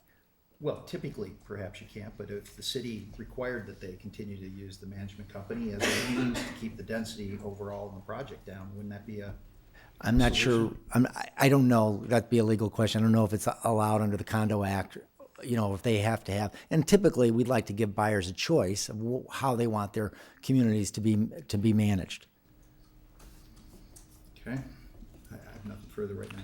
Could I just follow up on that? So how are the common areas taken care of? How are they shared? Maintenance, I mean. Okay. The actual there's a plat of subdivision that's provided, and each product type will have its own homeowner association. Like in the case of the single family, everything to the west of the street will be under the single family homeowner association. Then there's a line that divides the condominium area parceled away from the apartments along the walkway areas, and those are designated to be maintained by the condominium association. In addition, and then the apartments will maintain their areas. But then there's creating a standard, and we're working with Mariani particularly on the landscaping standards to create standards that all have to abide by. So there's a consistency of landscape care particularly. Okay. I have a few questions for you. The more I hear about the project, the more I feel that we should try to address more on-site parking for guest parking, overflow parking. And I see that you provided in this option 2 along your new street, which doesn't have a name anymore. Did we get rid of the name? I mean, I think it's interesting that one of the things that's happened by taking out this through street, if I can turn this into a little commentary because it's linked to a question, is that we've, one of the things about making these individual unit types sell is that they're not necessarily right next to each other. And one thing the through street did is it kind of segregated these single family and duplex homes from the apartment condo group. If you think about what's north of this, the units just north on Franklin, well, they don't necessarily deter from the houses on Burr Oak from selling. So in a macrocosm sense, that's a mixed group of types of building typology. So I'm just wondering along here if we're actually hurting the potential build out of the sales of these single family homes by truncating that street. But with regard to this street, you've put parking on the east side. Have you given any thought to, say, putting parking on the west side, maybe, parallel to the street rather than the 90-degree parking you have now, and maybe get in a dozen more spots? And also, too, I think at one point, maybe you had some sidewalk along here. You don't have any sidewalks now along the new road, right? If you were going to walk, you're going to walk along the path of the road. I'm wondering if you could put maybe some kind of sidewalk along there and then have some parking, maybe that would be one way to address some of the issues. Do you have any thoughts on that? I mean, you probably have to slide your buildings a little west. Nothing's, but if you split a little bit of the difference between the whole site, how about it? I think it's some good points to consider. I mean, well, certainly in terms of the name of the lane, we're open. So if you have any suggestions, we certainly. I'm being humorous, but really by having it go through and having it be an actual street and having some sidewalk on it, when people come and they look at these units to buy them, they're going to feel that they're not mixed into the condo and apartment buildings as much. I'm not sure if that's making sense to my fellow commissioners. That was one of the reasons why very early on I was trying to encourage you to put some roadway inside the green space, slide this thing over, to the west, and because not only do I think it would make a better environment, it would, I think I mentioned this, it would help sell the apartments, help sell the condo buildings because they would be separated by public domain type, infrastructure. And so now we're having this kind of discussion now after the fourth meeting, are these things compatible? I was kind of hoping we could implement some streetways, some sidewalks to do that. But as far as direction for tonight, perhaps you could look at some parking along your new road on the west side to introduce some additional spots there. Well, I think we could, I think one of our concerns was that we didn't want that, paved street to become too wide, and I think, but to say that we could add a sidewalk on the side, I think that's like a carriage walk perhaps. I think that's possible. I think we could also land bank some parking. We've talked about land banking in the south corner of the southwest side of that lane. And there might even be a possibility to do it up by the other green space that's between the two clusters of okay, that I like those ideas. Now, but actually, I don't think that you should be so hesitant to express that as a street. I think that's a positive direction. If there was a way for you to put a median and put some trees down the middle of it, I think it would be great. I think it would help the success of it, and it would beautify it too. So I think that you should express that and make it. I would put sidewalks on both sides because that's going to bring vitality and it's going to bring a neighborhood fabric of traction to that. Originally the idea is you want people to filter through from one part of Lake Forest to the other part.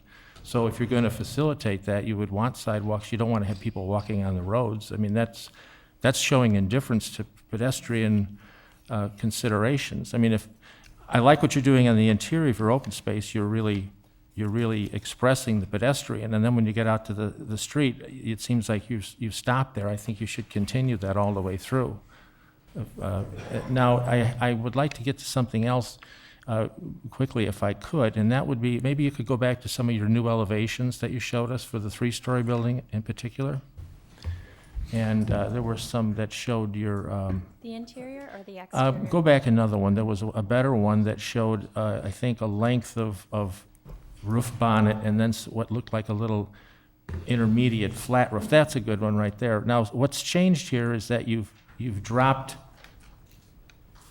Yeah, the roof altogether. Is that what's happened? So this is the 4-story that we proposed. Yes. And it seemed, we heard some comments that what was problematic was the expression of the roof. So to preserve some of that character, but address that concern that the roof was making it in an additional story that people were uncomfortable with, we eliminated the roof. Okay. So you can get a sense of what that looks like. Okay, I see. As we talk about these elevations in terms of scale for our planning commission, efforts, I think maybe if you're going to go down a whole story, that's a big move in itself. I'm afraid that maybe you've overcompensated and now it looks like you have flat roof and it looks like a couple different buildings. So I would ask Larry to take a look at this and try to, if you're going to come down a story, that's a good first move. But perhaps you could avoid the flat linking affair that you have right in front of us now. So I wouldn't mind seeing a little roof connect the two end roofs. I mean, we don't want to go too far in the other direction. I'll let you guys maybe work on that. I know you can't design on the floor, but We're happy, as you see. hi, Larry. How you doing? Hi. Good to see you. We don't mind suggestions, and but I think what we've tried to do is, and what's important, I think, is variety of roof heights. You don't want a uniform roof line. For a building 100 feet long, for a building 200 feet long, certainly for a building that gets longer than that. So what we've done, and this has been the consistent approach to these buildings, is to group parts, if you will. So that when we first came, we had like 4 parts, and all 4 parts had high roofs. Then there was resistance to the height because of the mathematics of the code, that you sound like it's 60 feet high. Oh my God. Well, what we have now is a height of 46 feet. If you go from the ground to the cornice, and less than 5% of the wall surface is above that. So we've taken it down, and then we've created some variation in the roof line. So that's been the strategy, just so you understand what the evolution is. If we want to add some more pitched roofs, we can certainly look at it. Yeah, I think what I'm suggesting, Larry, and I appreciate the downsizing to 3 quite a bit. I'm very happy to see that. What I'm saying now is that perhaps make it look like it's a kind of a nicer composition, perhaps. Right now, it looks like something happened in the middle, so maybe you could, and I know you can address that, but just, you know what I'm talking about. I think I had another, it looks like you've straightened your sidewalks out too since the last visit. I think that's a good move because I think it talks to the urban fabric around here. And with regard to the accessing points, again, you've made some strong pedestrian networks here to walk around. And I understand the elevator cores, when you get to the underground plan, are evenly spaced, so they're rational, and they make sense that way, and the distance from car to elevator is equidistant. But the big money, the big idea is on the ground level, not in the garage. And I think that, and this will help with sellout, I think. I think if people visit this place and they see a lot of points of entry, I think that will help to make the place look more interactive with the inside and outside transitions. And I don't know how the code reads on this, but I know you need your elevators at your opposite sides to give a certain amount of accessibility. But I'm not sure if you put an entry point in the middle of each of these buildings, and you'd had it just be stair access without elevators, but had signage that said elevators at the end of the corridor, you're not asking those people to walk any farther than they would have down in the parking lot. And perhaps that way, if you had vertical stairs, they wouldn't take too much out of your units. And that way you would get a chance to, I think, to articulate these facades and bring the people in and out of the building, out of the green spaces, rather than have these long uninterrupted walls. I've made that suggestion a number of times, and I'd like to see maybe some attempt at it. I think it would help with selling the units, and I'm glad Lloyd brought it up as well. I think those are my questions for now. Okay, thank you very much. Identification of issues by staff. I think at this point, I will just pass Okay. and let you go to public testimony if you'd like. Okay, yes, and we've already had, I believe, questions or requests for clarification from commissioner, petitioner, to staff. We've already done that. So it's time for public testimony, but I would like to suggest, because we have approximately 20 people registered to speak, that in order to avoid commissioners getting up and leaving and not giving the speakers our full attention as a body, that I would like to ask for a 4 or 5 minute recess for the commissioners to stretch the legs, and then we'll come back and go right through the public hearing process. Okay? So ordered.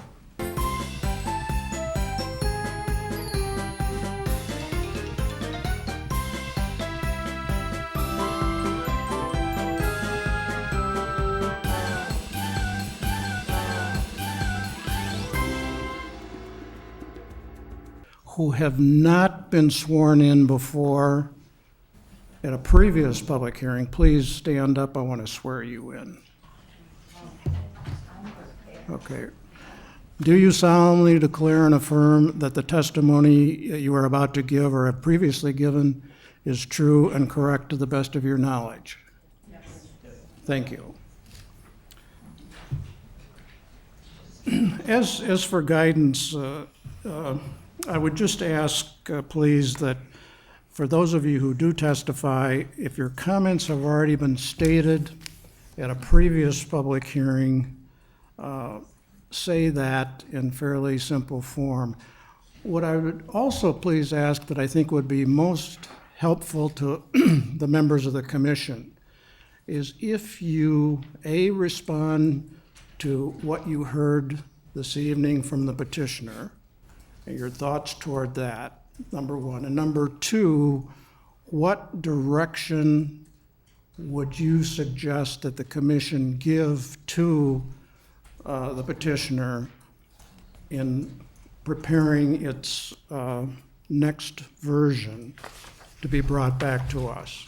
That would, I think, really help us, because as we get to after the public hearing, we're going to move into a discussion by the commissioners as to what directions we should be giving.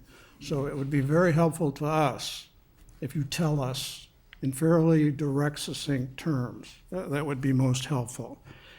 And last but not least, I request that you please be respectful of other speakers and all points of view, and that you please refrain from clapping or criticizing the remarks of other speakers. Thank you. We will first call upon Blanche Hall, and Blanche will be followed by Kathleen Cassidy. Blanche, are you still here? I'm going to pass and yield to the next person. I'm sorry? She's passing. Pass and yield to the next. Okay, very good. Kathleen Cassidy? And Kathleen will be followed by Emily Watts.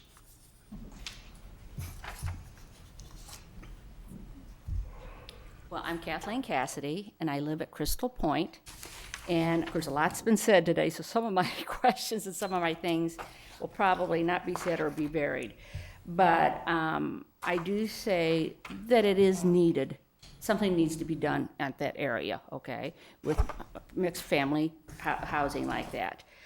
But I have concerns, and which has been touched on, and this is being repetitive, is the height of the rentals and the condos, and that there are far too many apartments, And the traffic and parking outside the development will be a problem as it stands.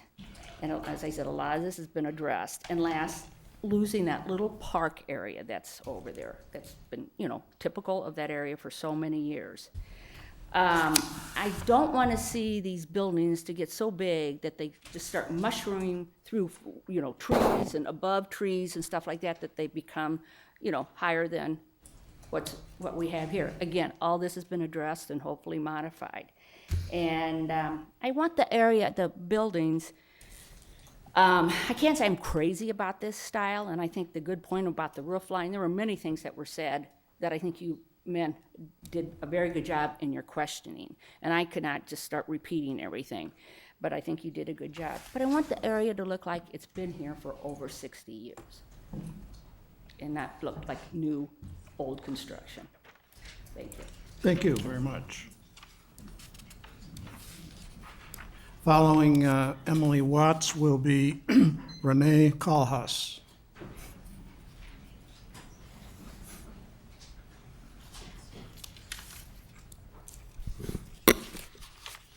First of all, I think it's instructive to remind the community members and people who may be watching on the public access about the charge of the Plan Commission, which you all well know as members. And this is taken from the city's website, verbatim. The Plan Commission focuses on land use, technical aspects of the proposed development, and compatibility with the surrounding neighborhoods. Now, I think the operative word is compatibility. The proposed plan by Focus Development Incorporated does not enhance the surrounding neighborhood. In fact, the rental apartment buildings, even if it's lowered to 3 stories, will be an eyesore, as the buildings are institutional looking and not compatible with the quality or character of the Lake Forest community. And now that I see what the 3 stories look like, it reminds me of a college quad. And a number of you have been to college areas and all the buildings facing a quad, and that's what it reminds me of. In 50 years, will my grandchildren look with pride at this proposed development as they will with the iconic and historic Market Square? I think not. I'm urging the members of the Plan Commission to look further into the reasons for the lawsuit that the city of Wheaton is pursuing against Focus Development Incorporated. Lake Forest is not like Chicago, and I think we want to keep it that way. Thank you.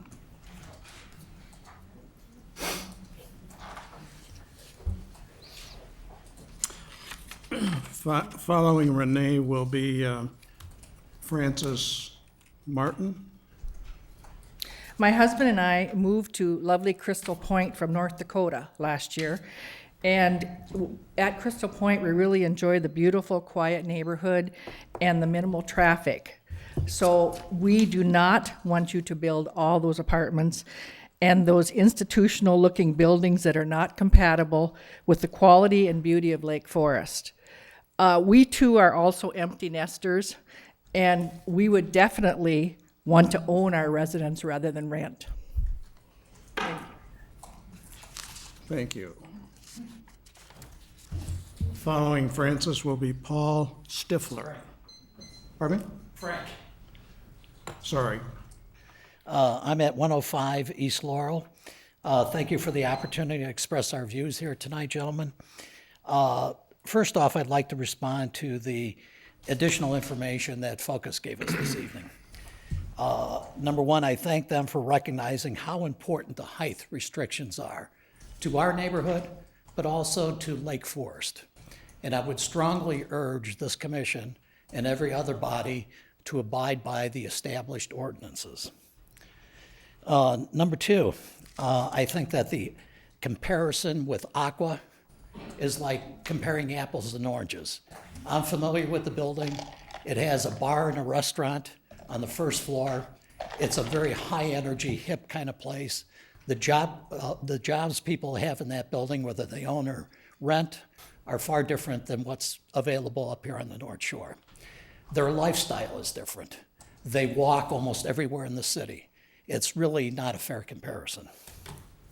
Number three, on the 85 East Laurel building, that's right next door to us, and I think that comparison is a little iffy too. That building is set way back from Laurel, shrouded by trees and other buffers, and it's about 15, 16 units, far different than what's being proposed.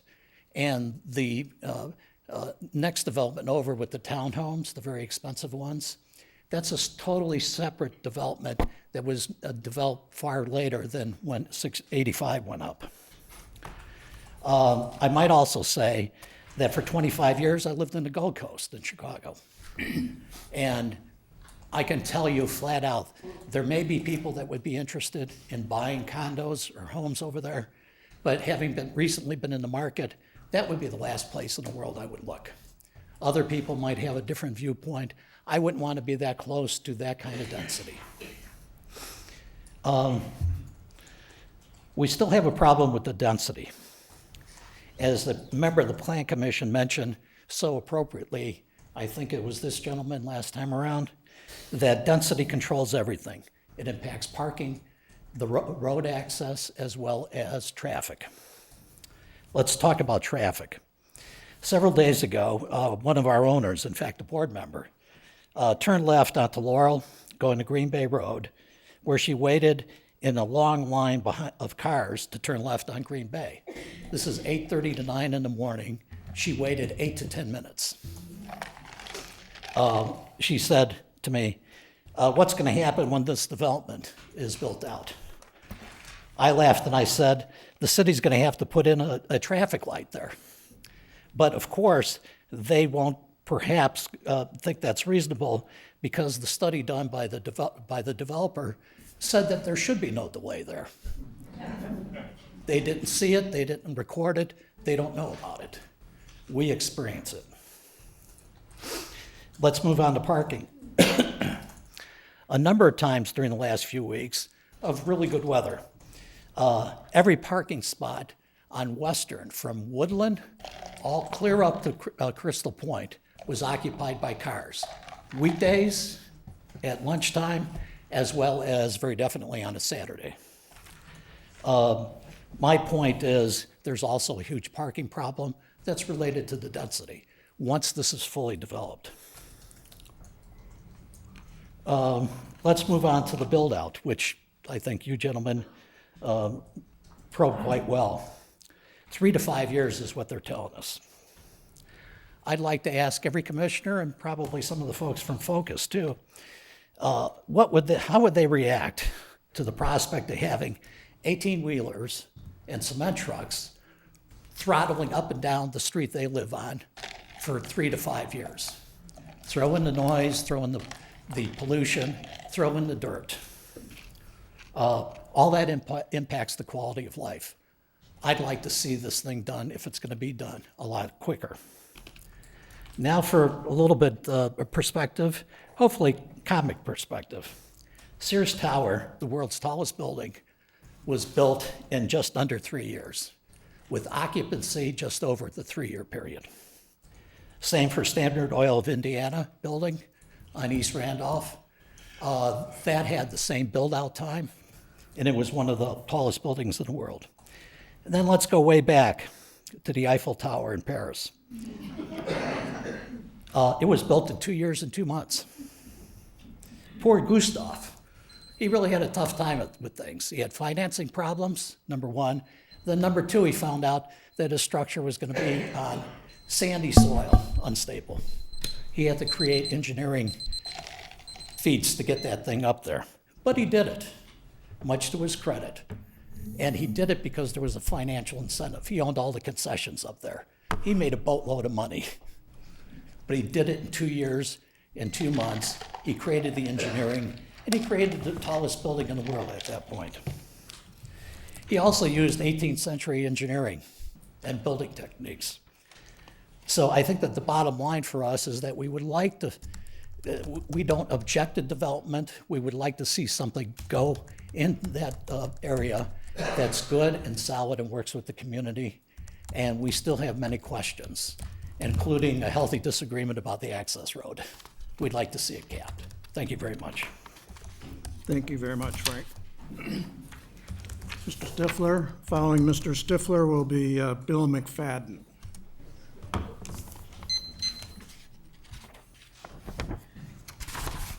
Good evening, members of the Plan Commission, the developers, and neighbors. I'm Paul Stifler, and I'm an owner at 105 East Laurel.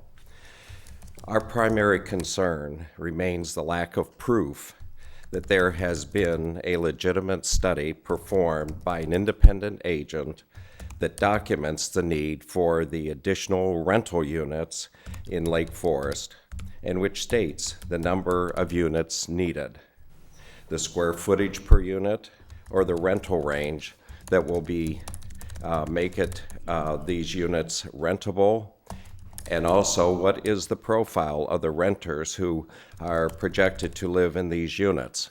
Not too many meetings ago, these projected renters were local school teachers, post office workers, hospital employees. Tonight we heard these renters are probably going to be empty nesters from the area, considerably different economic status than what was originally being discussed. At this point, we are being told that the number of rental units is somewhere between 114 to 118 units in order for the developer to get financing to start this phase of the project. And then the condos will be built as sold, as well as the single-family homes. This could take certainly 3 to 5 years with construction for a construction period. What if we end up with just rental units if the condos and single-family homes fail? Because the economy and the developer is not being able to get the needed financing.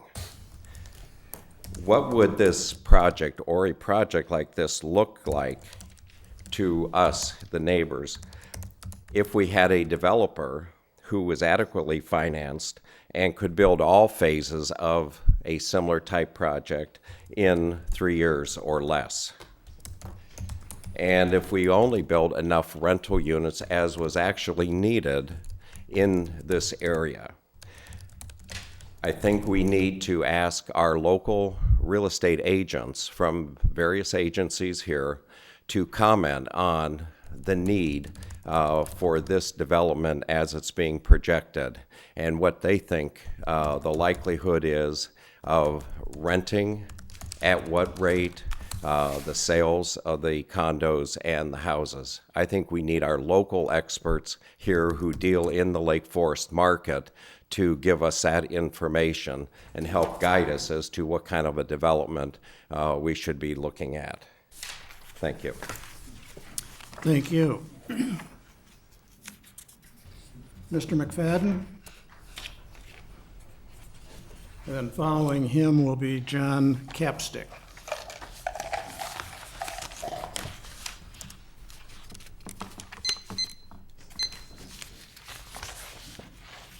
Thank you, Commissioners. I'm the president of Ashbury Woods. My name is Bill McFadden, 55 East Laurel. First off, I'd like to correct a misconception that was presented regarding our condominium.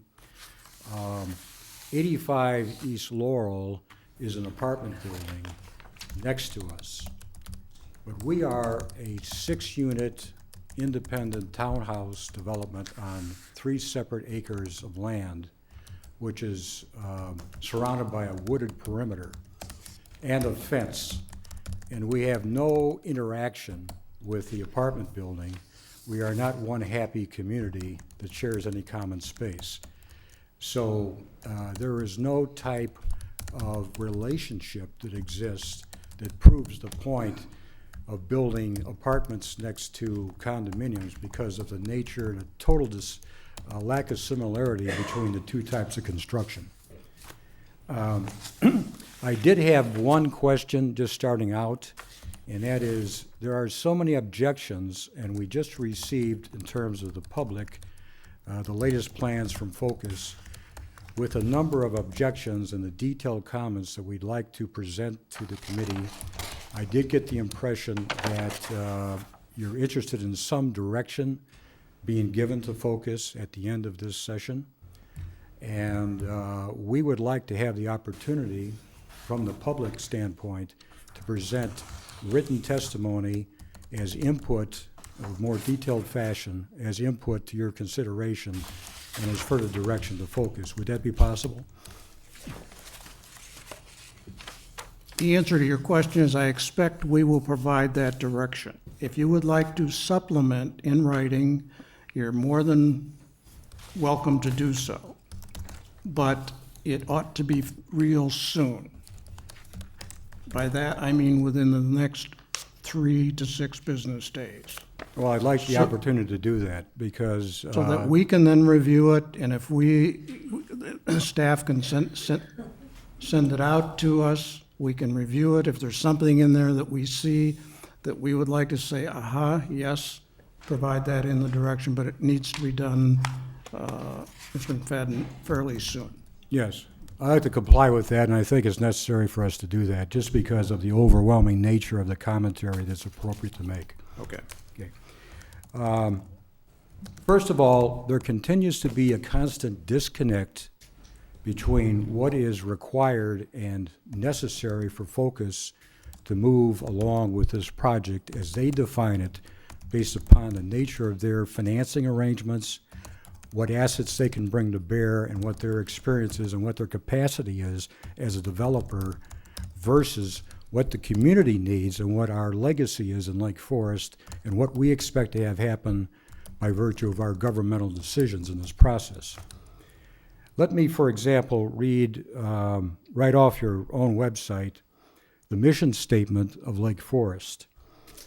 We are to be the best managed, fiscally responsible, and appealing community, and promote a spirit of trust, respect, and citizen involvement. I've been living in Lake Forest for 15 years. I have never seen such turnout for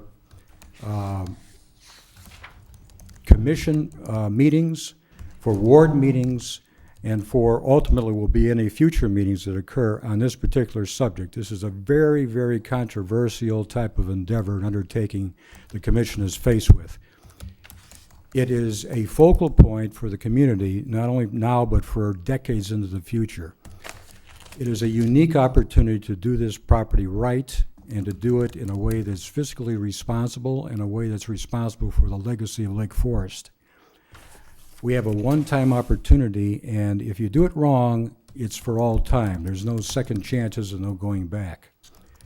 So I think in terms of looking at this project, it should not be a freight train that's running through Lake Forest at 80 miles an hour. It should be done in a very careful, methodical way to make sure you get as much input, as much advice as possible, so the decisions that are made correctly and made in conjunction with the community, and not to satisfy the profit objectives of one developer or to do it as fast as possible for some type of quick monetary fix to whatever objectives the city may have. From our own zoning laws, let me read a couple of comments which are in the zoning laws. Our zoning is for the preservation of the character of the city. They should preserve the taxable value of existing buildings and not cause a devaluation of the surrounding property.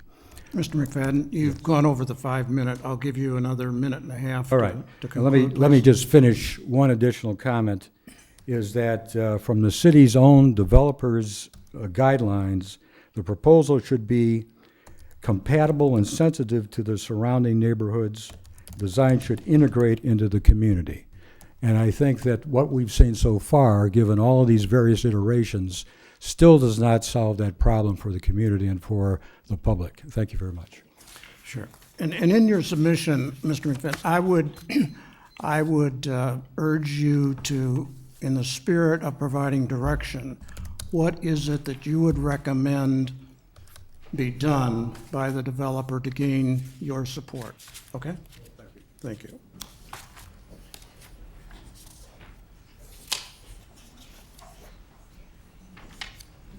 Following Mr. Capstick will be Jan Gibson. Good evening, Chairman and Commissioners. Thank you for allowing me an opportunity to speak. My understanding of the duties of elected officials, including Mr. Kiley, who was hired, is that they are elected to serve the best interests of the citizens of Lake Forest. And I see no evidence of that happening, certainly at the meetings that I have attended, the ward meetings, and the response from aldermen. This evening, the concern that the city has, that the citizens have expressed, has resulted in them hiring architects and commissioning an alternate plan, which is here this evening, as are the architects to present that plan.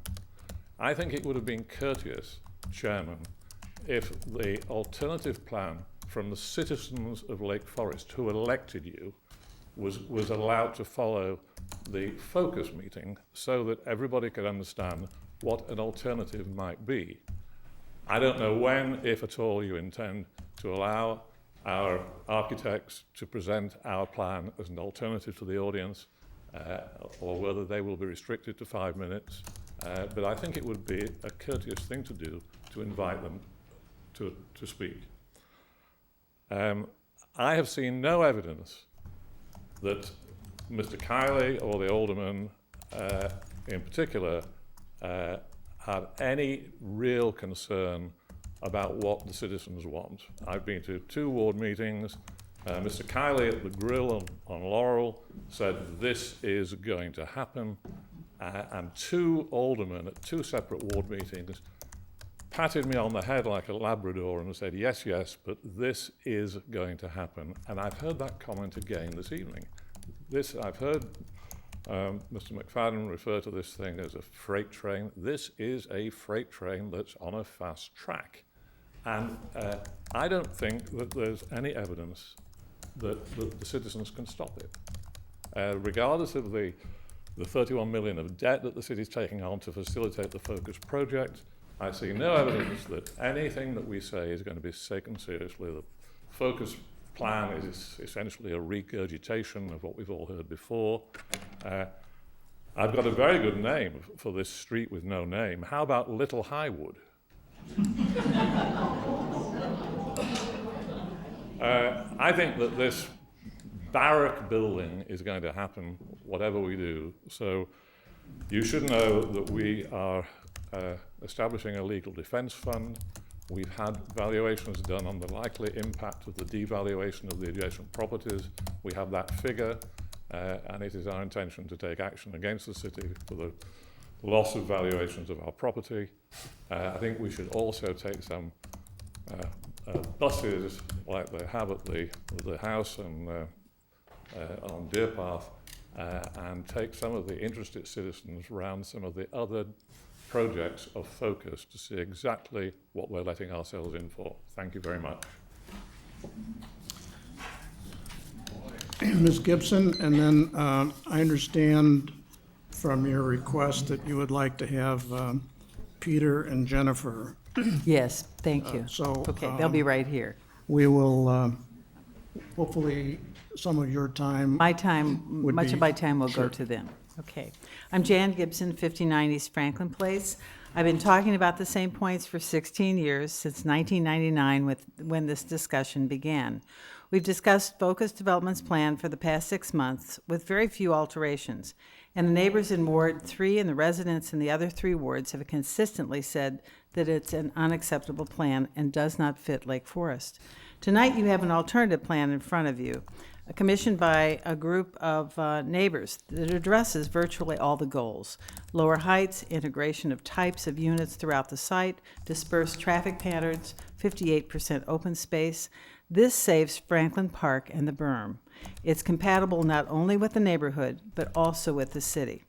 This uses layout vernaculars common to Lake Forest, such as the green in Market Square, not the football field size that we see in Focus's plan. It fits in with the fabric of Lake Forest. If I were to summarize the most important part of this concept plan, I would say that it has the feeling of the community. And above all, we like it. I've not been able to say that in 16 years, until now. This plan should have been at the start of our dialogue. At least we can begin to discuss the merits of this alternative plan now. It came about as an exercise to see what could occur on this site, even though it doesn't satisfy all of our needs, such as the closing of the street to Franklin. I introduced Peter Lejudas of MGLM Architects and his colleague Jennifer Settle. I have their bios here. They include Berkeley, Notre Dame, Tulane, Harvard, and so forth. So I'll hand those over to you. They have admirable credentials, and Peter was not involved in any other competitive bid on this property. There's no conflict of interest. He spent 1 week hearing of what the neighbors wanted, spent time observing the buildings in Lake Forest, and finally designing this with his colleague. I'll turn it over to Peter. Very good.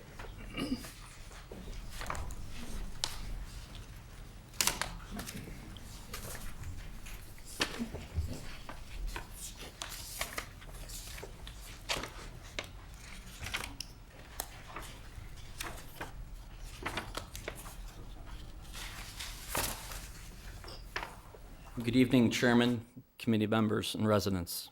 Thank you for the opportunity to speak with you all this evening. We were asked by a group of Lake Forest neighbors to explore an alternate concept for the Laurel and Western development. In a 2-week design exercise, we created a scheme that we hope will generate new ideas and spur further conversation with the ultimate goal of creating a beloved residential community for those living in and around this neighborhood. By no means have we solved all the details that must be considered for a project of this scale, but by exploring an alternative, we believe that a consensus can be built around a concept that both meets the needs of the community and exemplifies the character of Lake Forest. Based on conversations with neighbors as well as site-related documents they provided us, 3 primary facets of this alternate concept were developed, which we will talk about this evening. Focus being on the overall goals, open space goals, and residential building goals. There are 5 objectives to the overall goals, the first of which focuses on reviewing the existing development parameters, the same measures that were adopted at the beginning of the project and reflected in the March 31st proposal. The aforementioned proposal is essentially comprised of 2 scales of building types, single-family and duplex adjacent to large apartment and condominium buildings, for a total of 172 units. This is our alternate concept that represents a different vision for the site. It reduces the program from 172 to 150 units within 2 to 3 story buildings. The general concept includes a grand entrance from Western, which opens to a central green that acts as the primary public access to the apartment and condo buildings. An enclave of smaller single-family homes transition to nearby residences to the north, and a series of single-family townhomes front Laurel Avenue to match the adjacent scale of buildings. For the second objective, there are a wide variety of buildings at a range of scales, along with numerous public spaces and a network of streets that provide a welcoming address. The diversity of places within the site fosters a more vibrant and inviting atmosphere that is attractive for a wide range of people who would look to move to this community, as well as nearby residents who will be drawn into the space as an extension of their own neighborhood. With regard to objective number 3, we've increased access to the site utilizing Western as the primary vehicular entry point and adding multiple secondary connections, 2 along Laurel and 1 on Franklin. This arrangement helps to disperse traffic entering and leaving the site and create better connectivity to the surrounding neighborhood. As it relates to the 4th objective, these secondary streets also provide an opportunity for visitor parking at the front of buildings while allowing access to private residential parking behind the buildings and in garages. 4 underground garages account for all the required condo and apartment parking. The single-family attached and detached homes have 2 private spaces located on their property. This framework provides for all required parking within the site boundaries while still leaving room for an additional parking on Western if so desired. Moving on to number 5 of the overall goals, the smaller scale buildings and their arrangement within appropriately scaled neighborhood blocks presents the option to develop the site into smaller segments. It is a flexible plan that allows room to adjust the program as desired and as the market demands. Next, we move to the 4 neighborhood open space goals, which will be presented by my colleague, Jennifer Settle.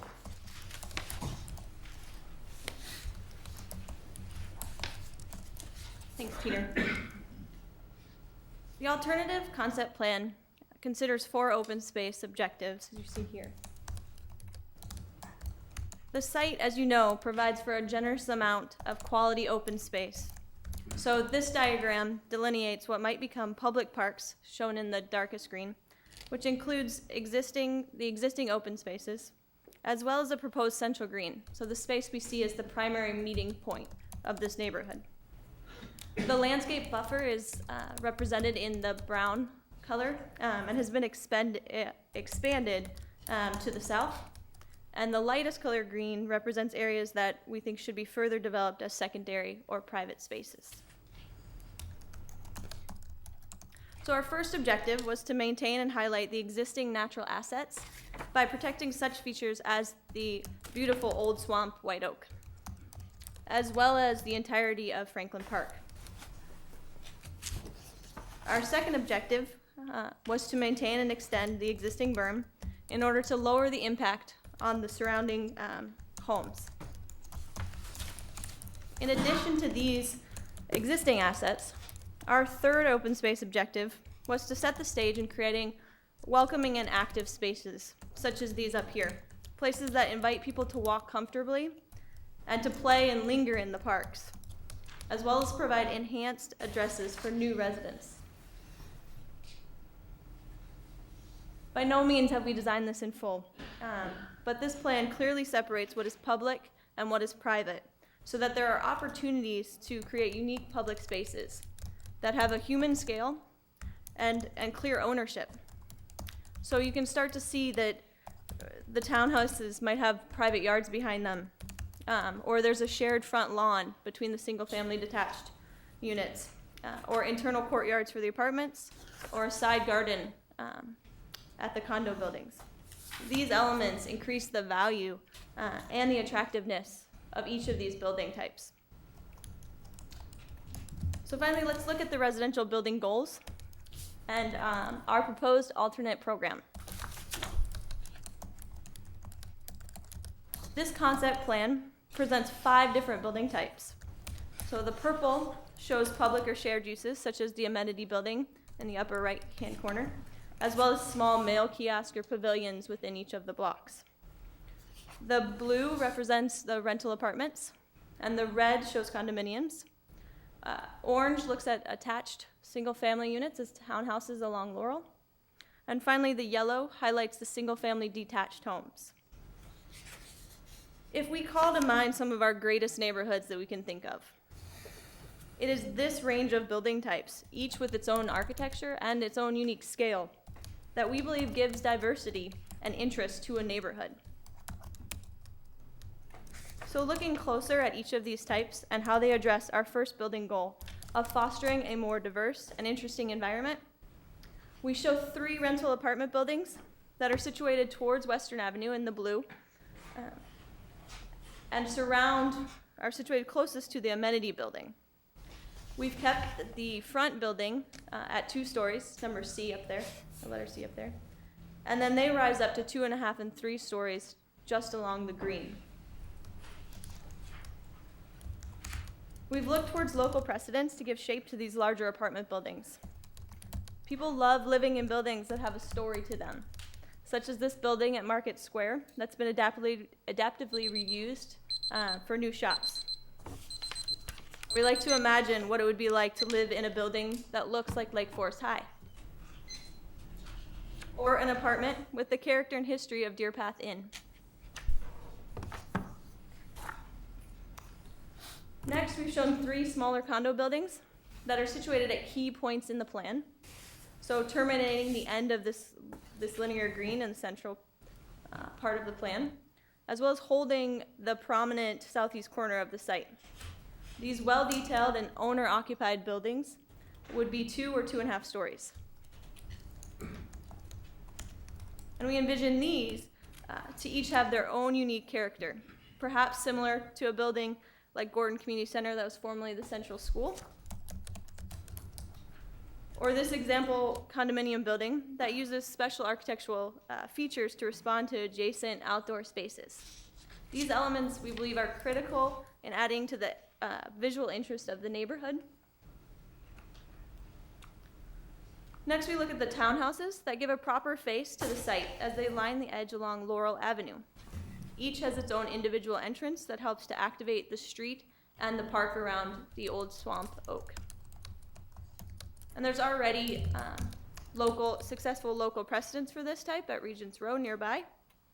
And we can find many examples of townhomes that provide an attractive option for people that are looking to downsize but still want a single-family home. We've also included 9 detached single-family homes that are nestled privately into the landscape buffer to the northwest. And we can kind of imagine these with great porches fronting onto a shared linear green space. They might also take architectural cues from local examples, such as this estate by Howard Van Doren Shaw, or we could look at smaller carriage houses for appropriate character as well. And finally, the amenity building with a grand porch and tower, reminiscent of those that we see at Market Square, would sit at the entrance along Western. Of course, there's already many great examples of such iconic buildings within Lake Forest. These buildings that are shared by the entire community start to infuse character into the neighborhood. So this diverse building program also responds to the second residential objective, to reduce the overall number of units and therefore the associated amount of traffic. This is what we heard most often by the residents who approached us. In comparison with the proposal from March 31st, our alternate concept decreases the amount of rental apartments by 30% and increases the options for home ownership by 25%. We believe that this alternate program creates a more balanced dynamic between rental and ownership of properties within the site. Our third objective is to create buildings that complement the scale, height, and proportion of the surrounding context. The Lake Forest vernacular is all about well-detailed architecture, as well as the scale and form that supports that architecture. Lake Forest is already rich in character that can give guidance to the buildings that might take shape on this prominent site. We've joined you here because we believe that this site, with careful consideration, could become a beloved space in Lake Forest, just as Market Square is. So that completes our run-through of our objectives as discussed with the community members. And I'll pass it back to Peter to conclude. Thank you. Thank you. This concept reflects the goals of the community members that came to us with an overarching belief that this site has the potential to become a legacy project for the city of Lake Forest. This significant piece of real estate is at a critical and highly visible location that warrants further refinement. As many of you know, there's a tremendous opportunity to create a signature, timeless project that enhances surrounding real estate values and leaves an indelible impression about the principles of Lake Forest residents. We are pleased to have been asked by neighbors to explore the potential of this site, and we thank the chairman, committee members, and residents for your time and consideration.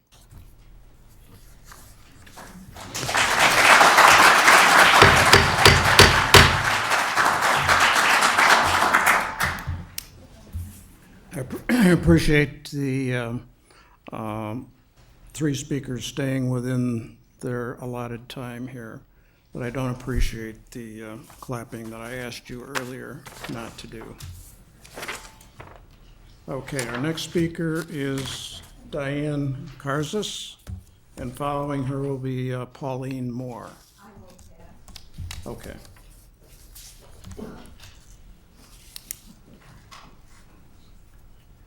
I'm Diane Cars, and I live at Crystal Point.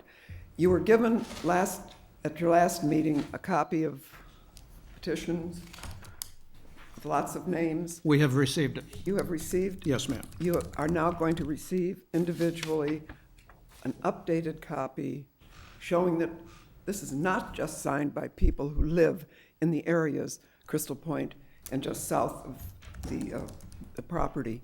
This is people all over Lake Forest who are very distressed and share our feelings about the things you've been hearing about all evening that I'm not even going to repeat now. So I will leave these with Kathy for you. Very good, and she will make sure that we receive copies of what you're providing. Next is Alice Valentine, and be followed by Jeannie Rogalski.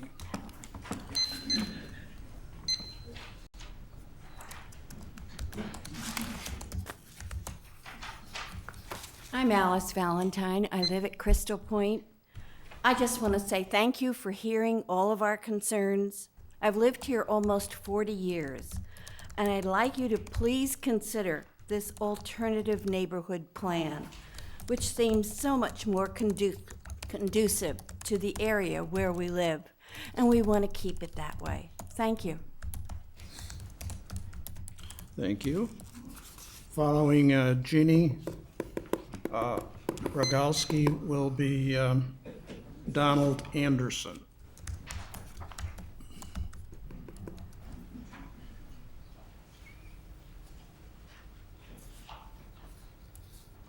Good evening. My name is Jeannie Rogalski, and I have been a resident of Lake Forest for 31 years.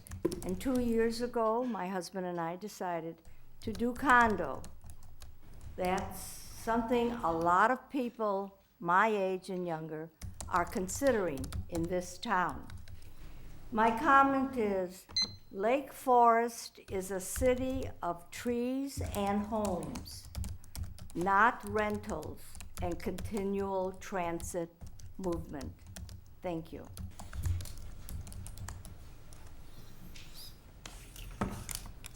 Mr. Anderson? Donald Anderson, are you still here? Okay, we will then move to Amy Lou and/or Charles Potter.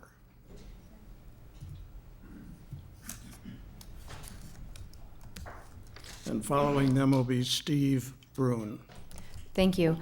We are with one of the local real estate brokerages at Properties, and I know that the city had reached out to many of the brokerages, the local brokerages, and were asking about some of our insight into primarily the rental dynamic that has been set up and what we are looking at as far as absorption and what we are seeing in the marketplace.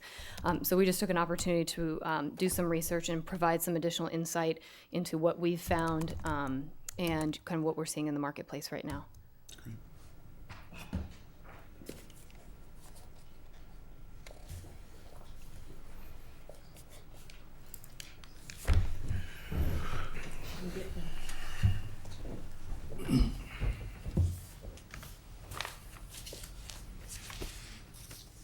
So as Kathy's going to pull up the presentation, what we did is we wanted to just do a study just to understand how the proposal would match up against other communities around Lake Forest.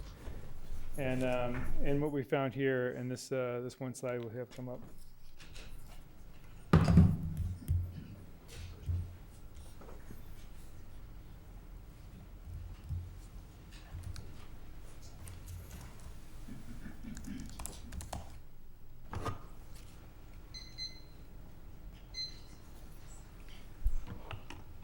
So what we did was we just to move along here, but we pulled up some data that was publicly available on citydata.com, which actually polls as an aggregate. It's an Illinois-based company that it aggregates local city data for all the state of Illinois and across the country, I believe, as well.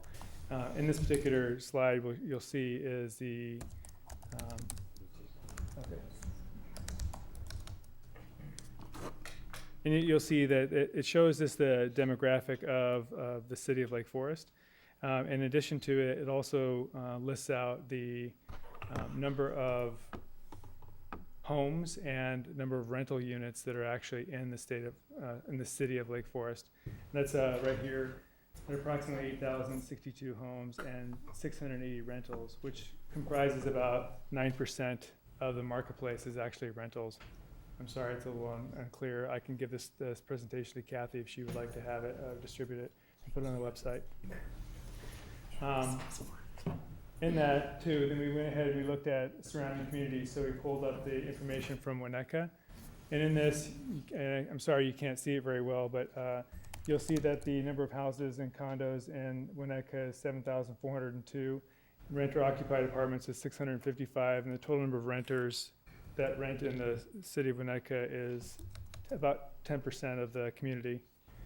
We pulled another community that we thought would line with Lake Forest. So we went out to Hinsdale, for example. That community has a total of 6,300 homes and 990 renters, and approximately 17% of the marketplace is renters. And we also pulled Highland Park too, just to show the number of houses and condos. And in that one, you can see that the total number of renters is 16%. Of that, then we went ahead and we added the proposal, the Focus's proposal to those existing numbers I showed for Lake Forest earlier. In this, you'll see that the current proposal, or the current number of rentals in Lake Forest is 680, and approximately 8,000 households, and that roughly is about 8.4%. If you add in the proposal, which would be 118 rentals and 54 homes, I believe, that brings the total of rentals to 798 with a total number of households of 8,234. And a total rental percentage in the community would only rise to 9.7%. So we're talking about a 1.3% increase. And that's obviously right here. You see numbers here. From there, we thought, well, let's look at the other new developments that are actually around close to the North Shore, new rental developments, and take a look at the demographic or the makeup of their buildings that are being built or already been built just recently and are taking occupancy. So there's, right here, I have got 3 rental complexes. You'll see that I've got Woodview Apartments here. These just opened up over off in Deerfield. They're right off 94 over by Mondelez. They have a total of 248 apartments. And there's the breakdown of how many apartments they have. They have 13 studios, 117 one-bedrooms, 115 two-bedrooms, and 3 three-bedrooms.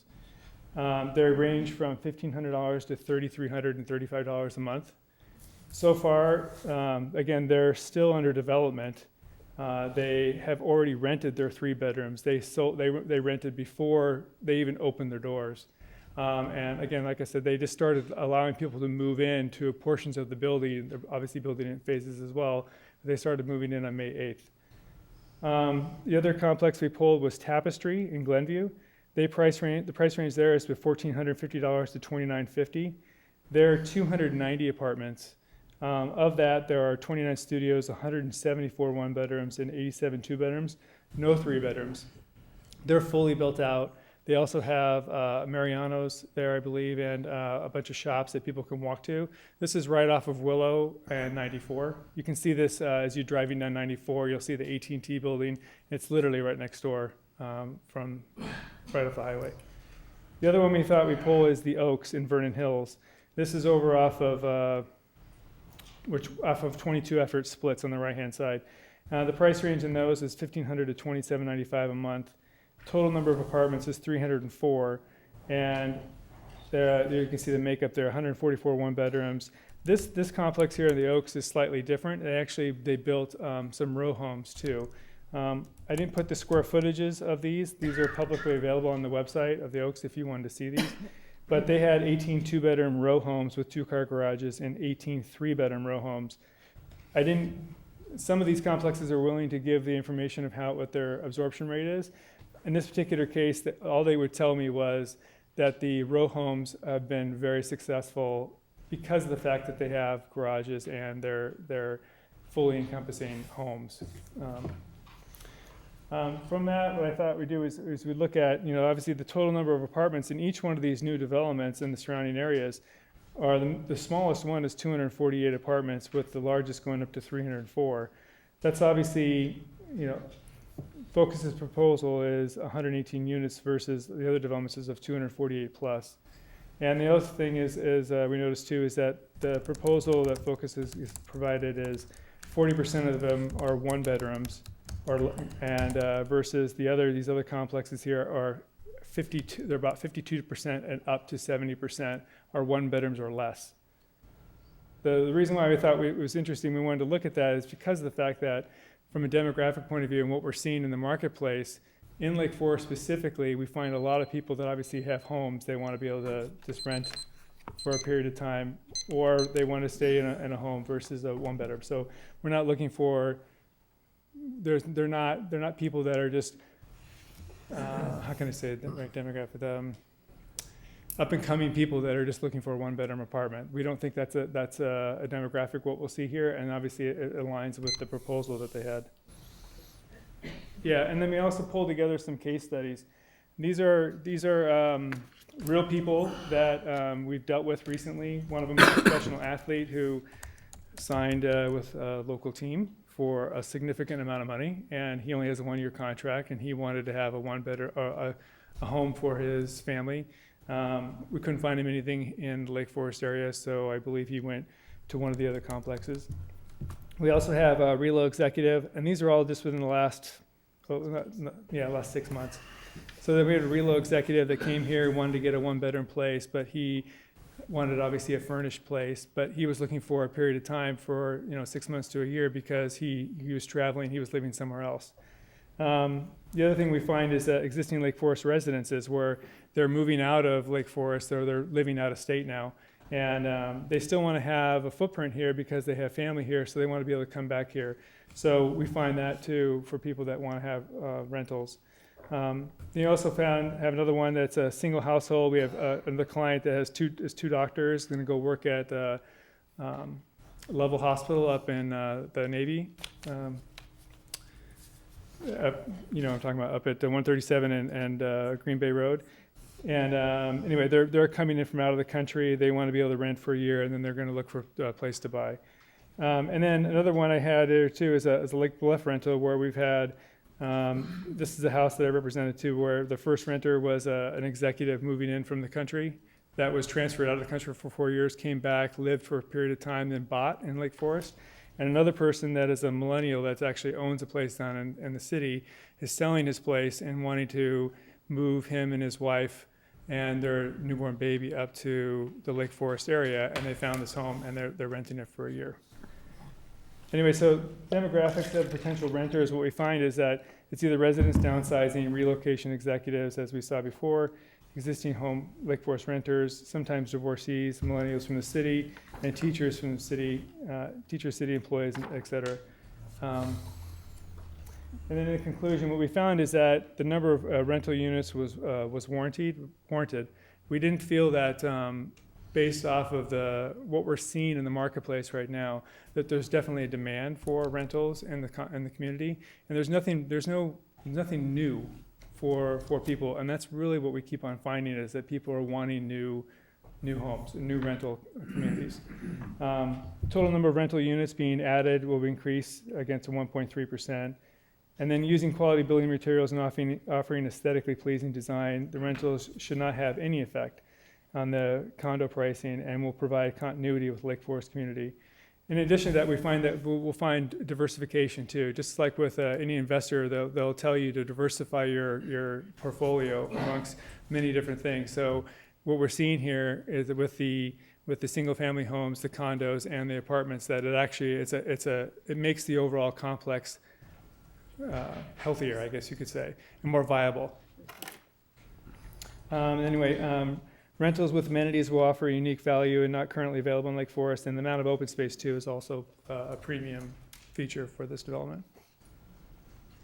Anybody have any questions? Will you make copies of this to staff, please? Sure, I can send you the electronic copy of this. Thank you very much. Okay. Thank you. Thank you for your presentation.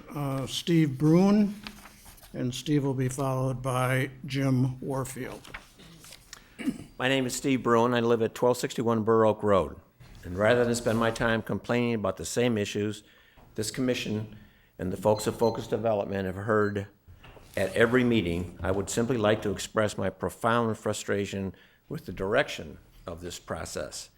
It should come as no surprise to anyone in the city, from the mayor to the aldermen to all the members of the various boards and commissions associated with this development, that not a single resident, not one, is satisfied with the current plan.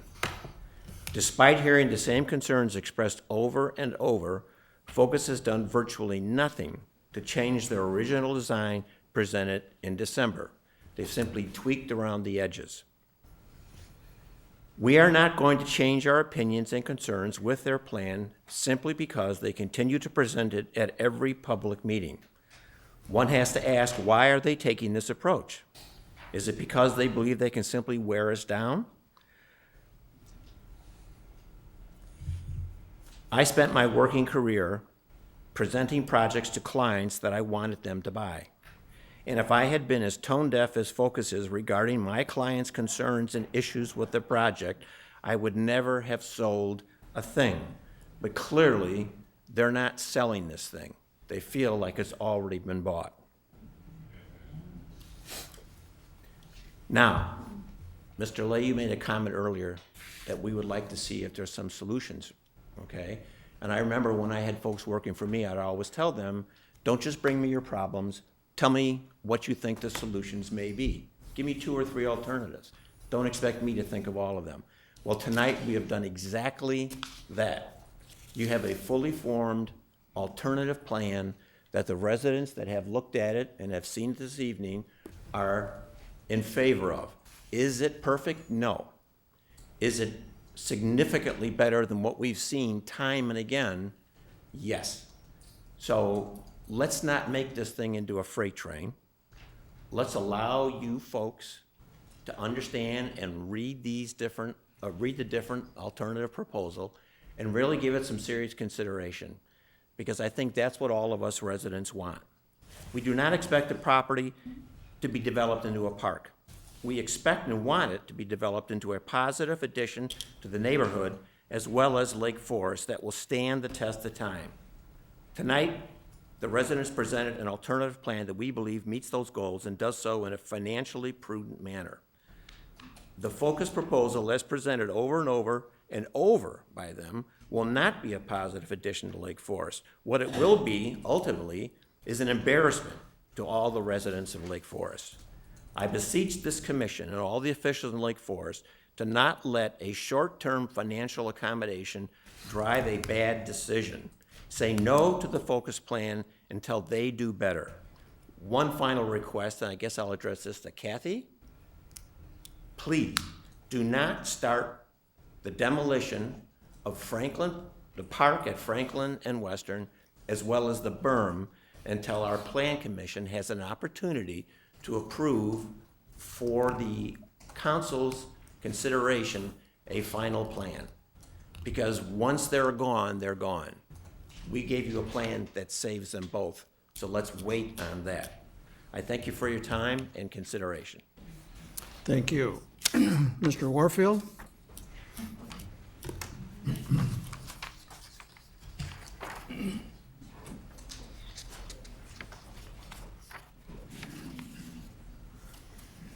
I'm Jim Warfield at 140 Franklin Place. And again, I want to thank you for the opportunity to be here to express my opinions, but also for the reflective and thoughtful considerations that you as commissioners have reflected on the different proposals and comments that have been made. And I want to thank you for that. My concern has to do with the density. And the density, as you know, is related to money. And the sustainability of the current proposal for the apartments and all the associated amenities has to be of a certain scale to make it work financially. But I question those premises because it always boils down to money.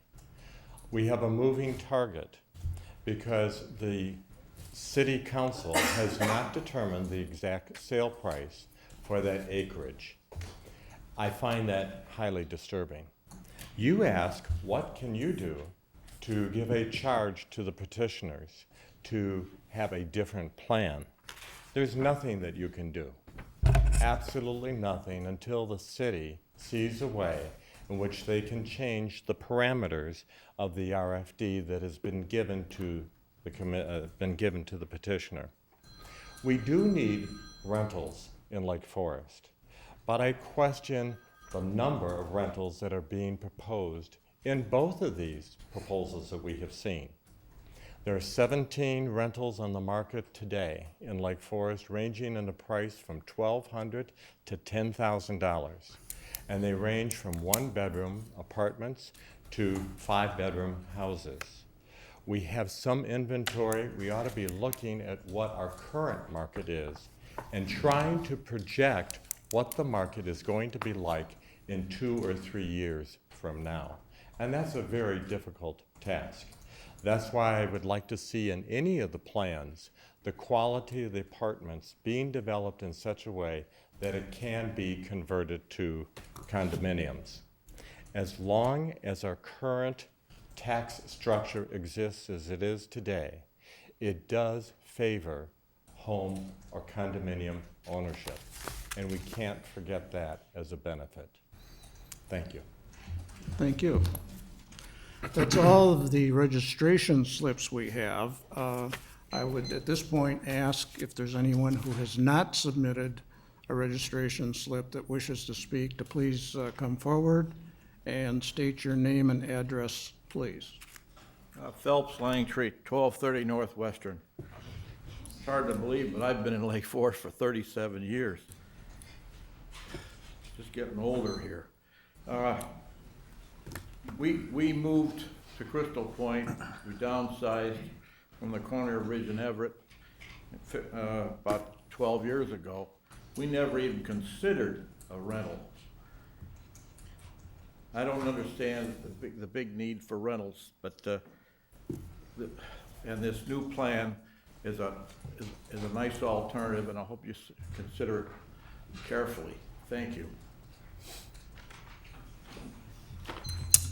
Anybody else?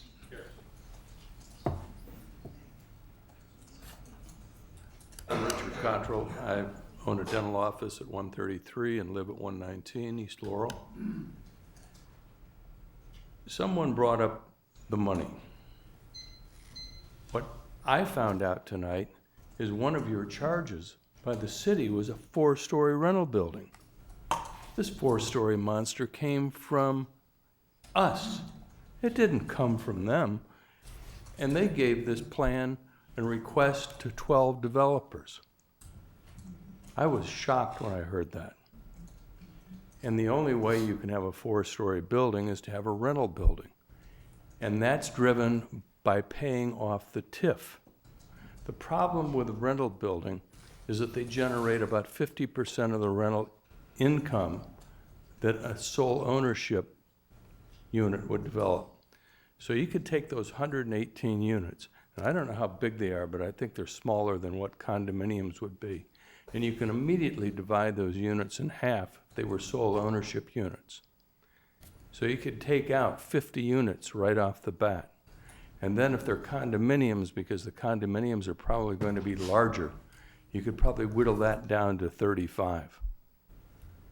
Now, I'm not going to say there isn't a need for rental units in Lake Forest. There probably is. You could all get together, find some property, and put up a rental building and make a lot of money. I think that'd be a great idea. But I don't want to see it financed with a TIF. You know, we're going to put up about $25 million so we can get 10 of it back from Focus. And that's after we bought part of that property from Knaus and spent another several $100,000 buying the house that they're demolishing. This is about the silliest thing you could ever imagine. Now, if you really want some affordable housing units, this $25 million project we have for a new municipal center is about 50% occupied. Put some housing units out there. You've got 40 acres on the Dallage property. Build some rental units out there if you like. But don't take our tax money, don't put us on the hook for $25 million and then jeopardize it with rental units and overpopulate this property, because to pay off the TIF, you've got to have twice as many rental units as you do sole ownership units to make the money work. And I really commend whoever was bold enough to get up and say, this is all about the money. It is all about the money. And initially, this 4-story building apparently came from the request of the city council and the city manager. And I would really like to hear from Kathy a lot more about that request. Thank you. Others to testify?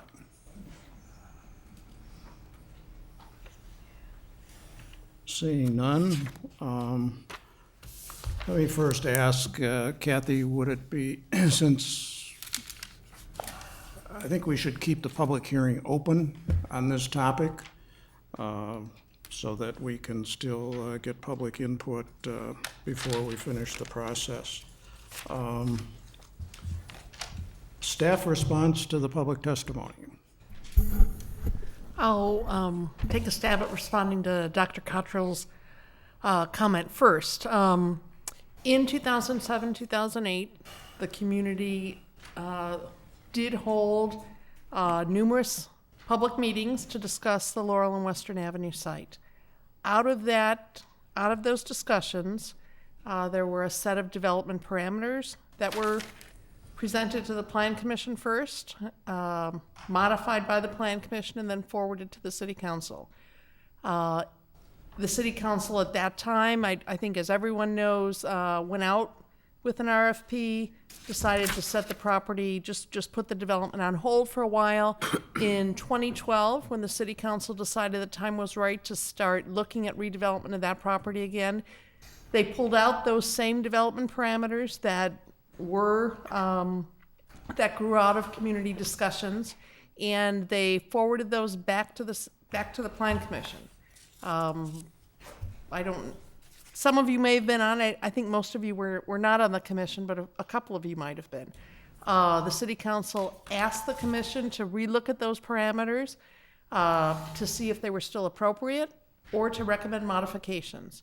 One modification that was recommended was to open the door, not require, but open the door to allow consideration of a 4-story building. That 4-story building was to be considered in the context of appropriate architecture, appropriate setbacks, located either in the center of the property or toward Western Avenue so that the adjacent buildings would not be overshadowed by a 4-story building. But it is correct that the development parameters open the door for a 4-story building. The development parameters also encouraged a mix of housing types, and in particular did request that apartments be part of the mix. Over the years, in the 60s and 70s and 80s, and maybe even in the early 90s, the city of Lake Forest lost a number of apartments. Probably about 100 apartments were lost in the general central business district area. Those apartments certainly were not of the quality that's proposed in this development, but nonetheless, there were apartments in the central business district. Most of that space was converted over time to offices, and that has been seen as a loss to the community. That was an opportunity for people to be more present on the street, and the city does regularly hear that there are people who are looking for apartments, for rental units, who go elsewhere because those products are not available in Lake Forest. I think at this point that those are my only responses. I will just reiterate that the plan that is in front of you for consideration and action is the plan presented by Focus Development.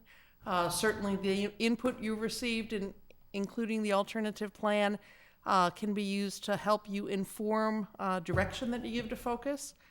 But it is important and will be very helpful if the commission can provide some clear direction on a number of the key issues that have been identified: density, building height, the appropriateness of providing on-site parking, but also allowing some land banked areas to assure that we don't overbuild parking, and to provide input on those various other items.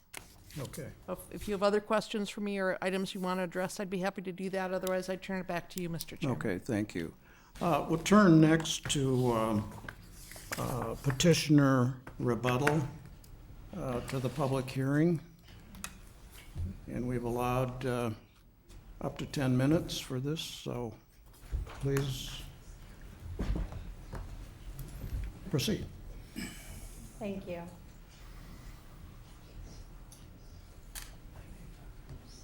I don't think the screens were.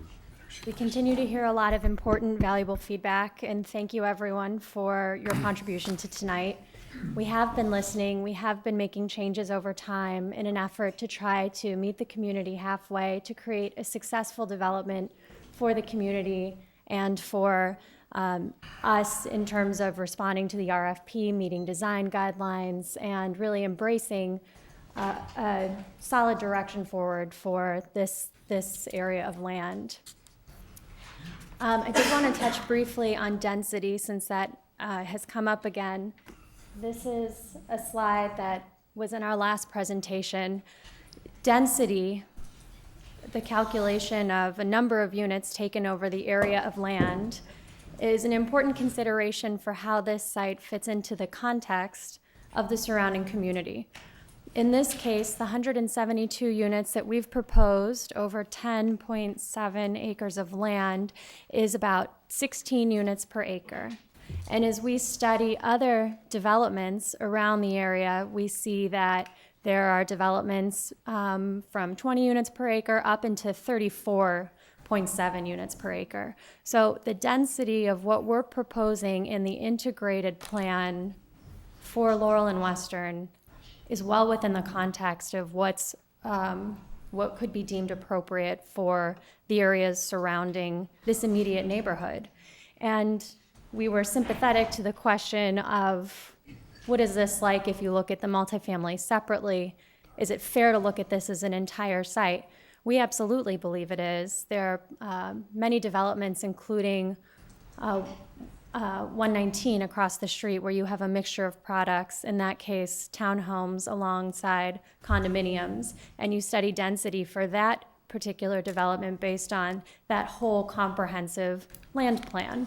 We support looking at density in our development, in this development, as a comprehensive integrated site and coming to the conclusion of 16 units per acre.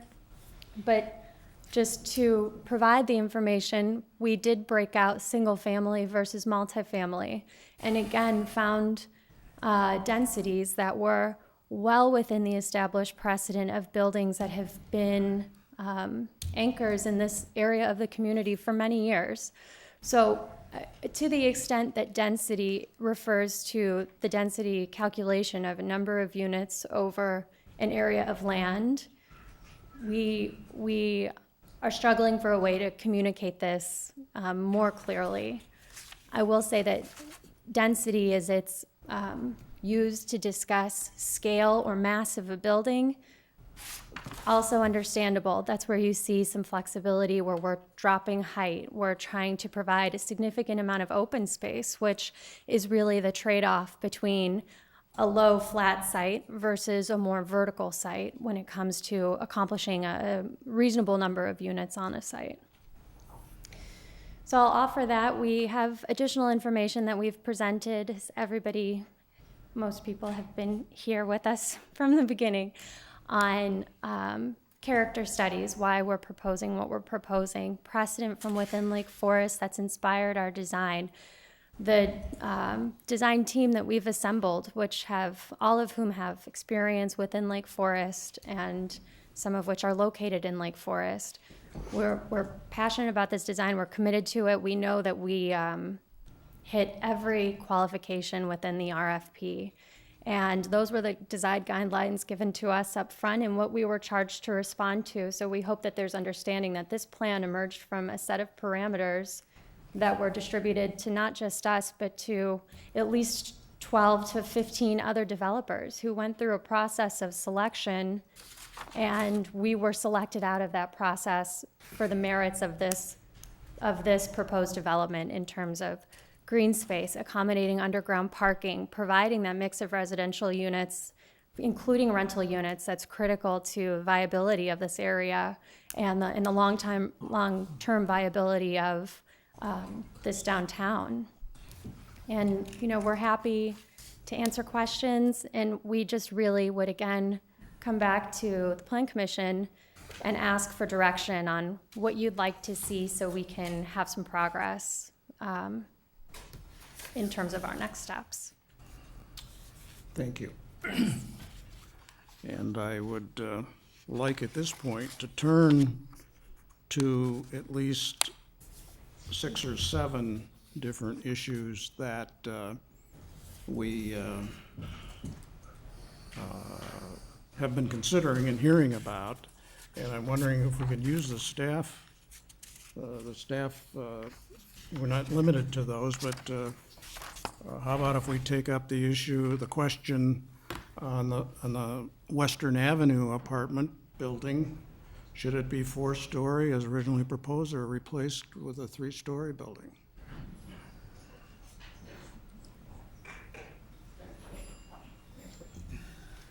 I think that the scale of the 3-story is much more palatable than the 4-story building, myself, from what I've seen tonight. I find this slide also very interesting, that it's up on the screen now, actually. If you look at the northernmost building of the proposed site plan, it appears to be almost a mirror image of the building just north of it at Crystal Point, where the density numbers seem to be almost exactly the same. It's a very interesting slide. You should have been showing that one all along. It's quite a height difference, though, is there not? I'm curious. It's 3 stories. Yeah. They're all 3 stories. Yeah, but it's still a higher 3-story structure than the one across the street. Significantly higher, as a matter of fact. Because of the 9-foot ceiling. Yeah. Lloyd? Yes. Should be 3-story. Assuming we even want that building at all, but yes. Correct.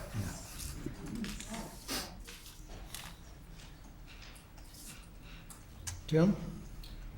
3 is better than 4. So is that a maybe? Okay.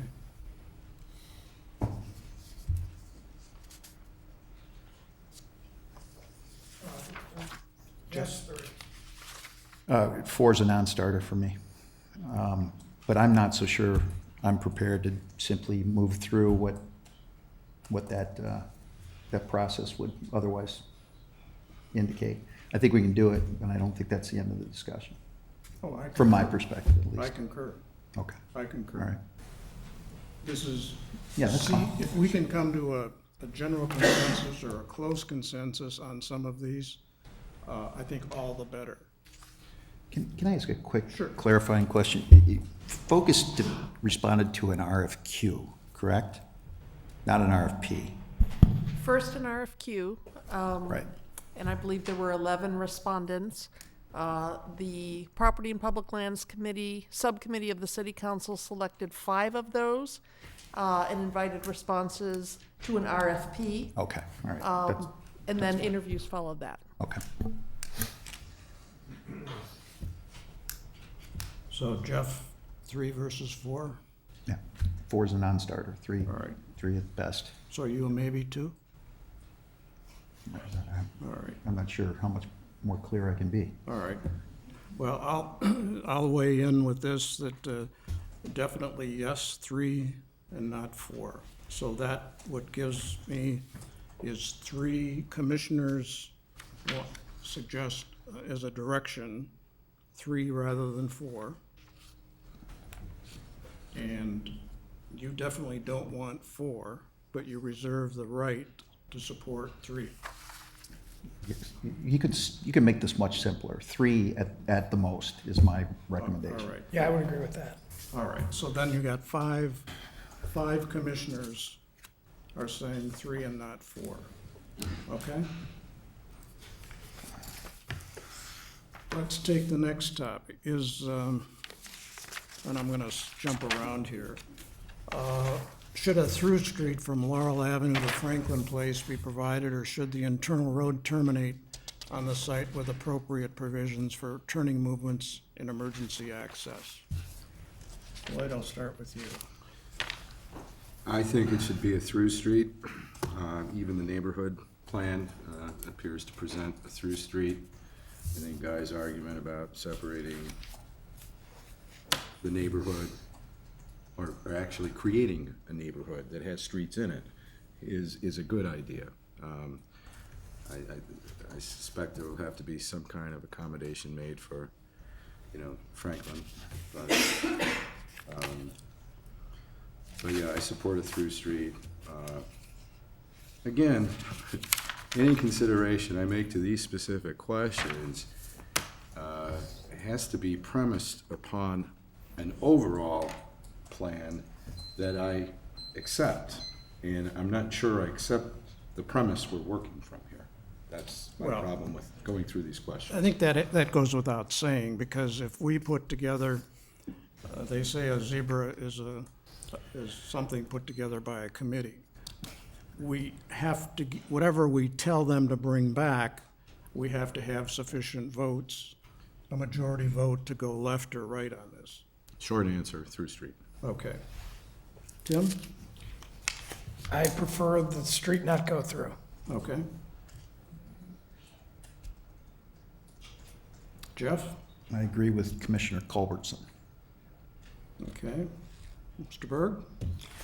Oh, I think that it's interesting, the proposed alternate plan has Little Highwood going through, and it also has sidewalks along it too. So I'm in favor of creating a fabric, a network, and not a series of dead-end neighborhoods. Yeah, and I would support it going through for 2 reasons. One is the alternative suggested plan shows it going through, number 1. And number 2, I want to avoid to the greatest extent possible whatever we might come up with at the end from being a self-contained enclave. Let's make a neighborhood of it. So I would say yes, a through street. So that's 4 yeses and 1 no on the through street, okay? Okay, next item is the last on our list, is a reduction in the amount of open space, primarily internal to the site, below the original proposed 65% acceptable in order to accommodate adequate on-site guest parking, loading areas, and expanded building footprint if determined to be necessary. Yes, within Yes. reason. To accommodate additional parking. Well, a series of accommodations, So Jeff, potentially. that's a yes? That's a yes. Yes. Lloyd? Again, I consider the issue a little more complicated than that. I think my preferred way of reducing the need for parking spaces is to reduce the number of units, so. Right. As opposed to reducing the amount of green space. Okay, so that's qualified. It's qualified, yes. It's qualified. I again agree with Commissioner Culbertson. And I would, or who's left? Guy? Definitely more parking, on-site parking. I'd like to see some along the street on the west side. And I would say yes on this question as well. So that's 4 yeses and 1 qualified yes. Okay.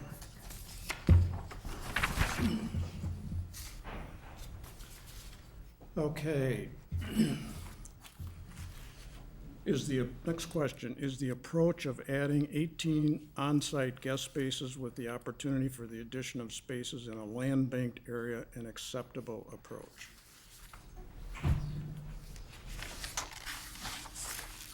I don't think this is a big issue to decide right now, personally, but yes, it could be. I mean, let's get a plan that we all agree to before we worry about this, but. I would say yes. Land bank offers more options. Good guy. Yes, definitely. Yes, it's a general proposition. Yeah, so that's 5-0 on that one. But I agree with Jeff's comment. Yeah. Number of apartments proposed. It ranges between 114 and 118. But let's use the number here, 114, since that seems to be the most recent. Is that number of 114 as part of the overall development generally supported by the information presented here tonight in terms of marketability?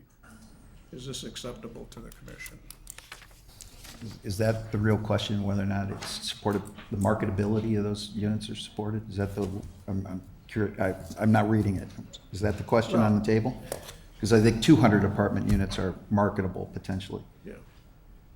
That's not. All right, is the number 114, does it make sense to each individual of you?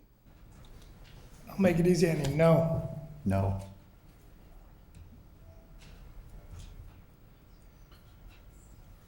Not in the context of this general plan.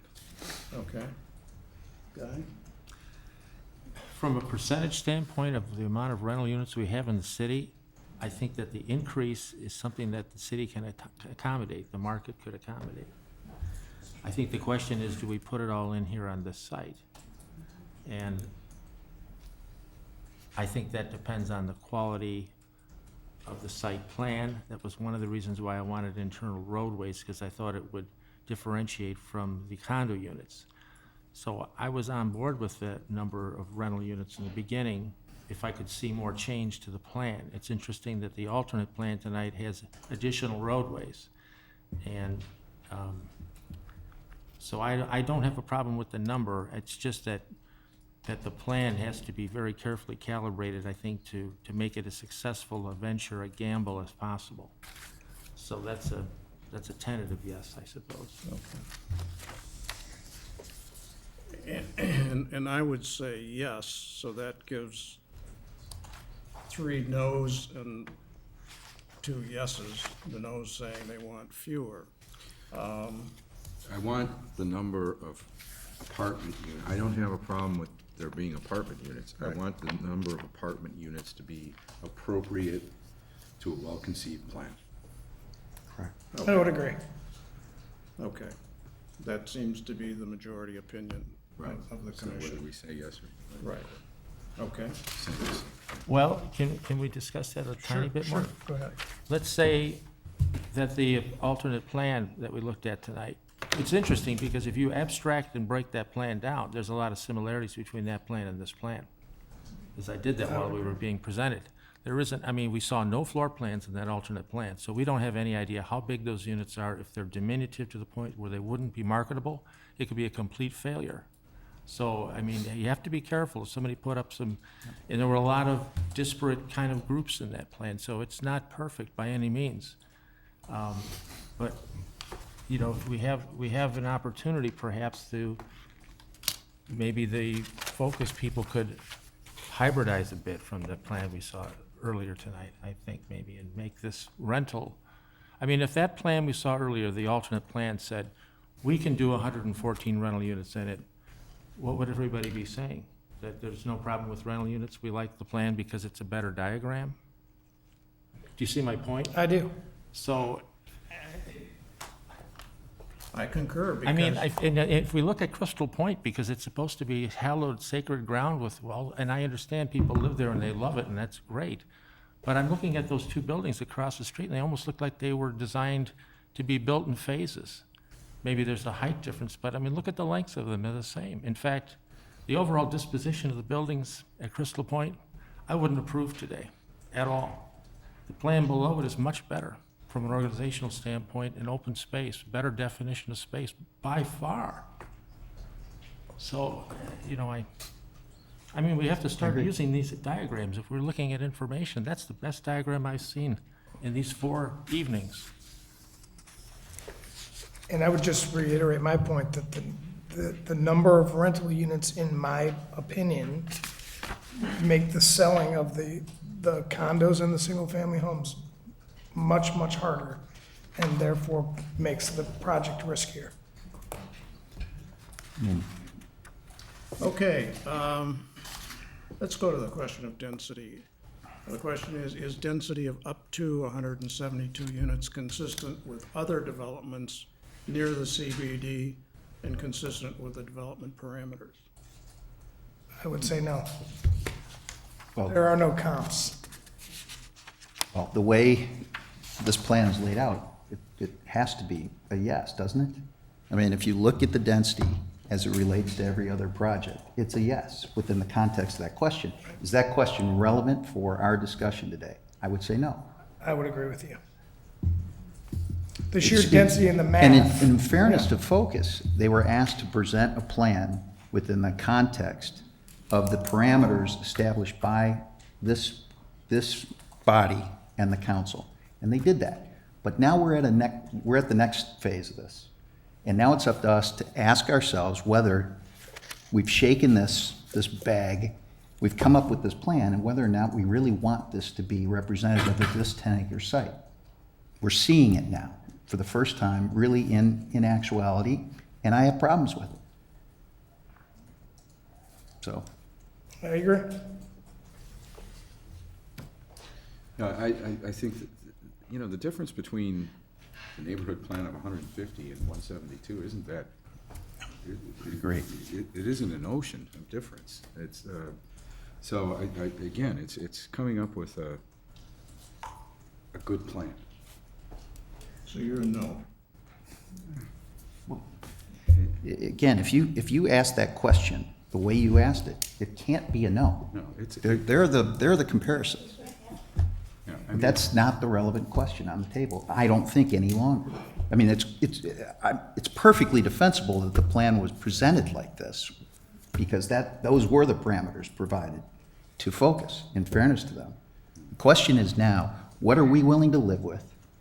If what we are willing to live with is less from a density perspective than what is on the table today, there are financial implications to that decision, and that's up to Focus to determine whether or not they can work with the city to make that work. But that's not up to us right now. Agreed. Well, it is up to us to determine what we are likely, as individuals in this commission, are likely to support in the end. I fully understand that none of us are here prepared tonight to say yea or nay to something. Because if we're going, this was designed to get us to react, to provide direction. And so what I hear here is 3 no's, I'm a yes. Because it says up to. Yeah, I mean, the density number's up there, as you've said. There is no way you could say no because it's consistent with the neighborhood. Let me ask this question as part of our deliberation. If everything that Focus is presenting was a story lower, what would you say then? I'm trying to get to Yeah. where, is it the footprint that's the issue with you guys? Or I is it- agree. I mean, is that what we're struggling with? I think that's the exact conversation we need to be having. I mean, in my opinion, you're looking at one of many alternative plans. And whether or not those plans are developable and relevant is only part of the discussion. What you are really seeing in that plan is some sort of tacit acknowledgement from the people most affected, that they would be willing to live within the context of this density. Okay? The plan can get tweaked, the buildings can move, they can shrink, they can expand, open spaces can be shifted, but if I'm hearing people correctly, those who have presented this plan are basically saying to Focus, they're giving them exactly the feedback that they're asking for. We can live within the context of this development parameter. Now, Focus can come back now and say, we can't do that, but we can do this. Or they can say, we're tired of the whole process. Or we're sticking to our plan. Take it to a vote. But what we've heard is the people that are most effective have come up with some thoughts about the overall density that they're willing to live with within the context of a great plan. What I'm seeing is we have the same plan that kind of shrinks a little bit. It extends, it shrinks, but it really hasn't, It's moved. the same, as you say. But I would like to comment on the public testimony, because in my mind, we usually hear from the majority of folks who come before us, we know this site is going to be developed. On the other hand, they say, but we don't like this. Well, going back to previous projects, it doesn't make sense to me to keep saying to the petitioner, that's why we're trying to give them some direction, nah, this doesn't cut it, bring us back another one. That is not fair to the petitioner, it's not fair to the residents who have to go through this. I think what we need to do, frankly, is get everybody who has testified at each of the 3 meetings, come in here and say what they will support and what they will not support. I've even surmised that those who presented the alternative plan don't support it, or wouldn't support it in its entirety. I didn't get that impression. I did. Of those of you who are here, how many of you would support the alternative plan? I'm just to get a show of hands. How many of you would not support? Well, Because, conceptually. here's what it's very easy to say, I don't like this. And that's why I said to one of the people who testified, who asked if we could keep the record open, I said, yes, but tell us what you will support. That makes our job a little bit easier. It frankly does. And if you all can get behind something or other, or even a hybrid of the two. Mr. Chairman, Please if I do. may. An alternative plan was presented to the thundering applause, much to our chagrin, of the vast majority of the people that were sitting in the room. I think some feedback was given today. Was it not? And I'm not saying that it has to, this building needs to look like Gorton, and this building needs to look like Market Square. But people have come to, I think the themes that I took away is they don't want some monolithic, series of structures that all look alike. I don't know if that's a take that is in, okay? That's one thing that I'm hearing. I'm hearing that they want something less than a law quad design. So, something a little more interactive. That's another thing I take away from it. Both, I I mean, these are all good pieces of feedback. They're not, they're not wasting folks' time. This is what we need to be All right, doing. Mr. Chairman, if I might cite Sure. a previous example. We went through a process similar to this with the hospital, which is another large-scale project, and it started as a vertical concept that was going to be multi-stories high, and it wound up being a campus that spread horizontally.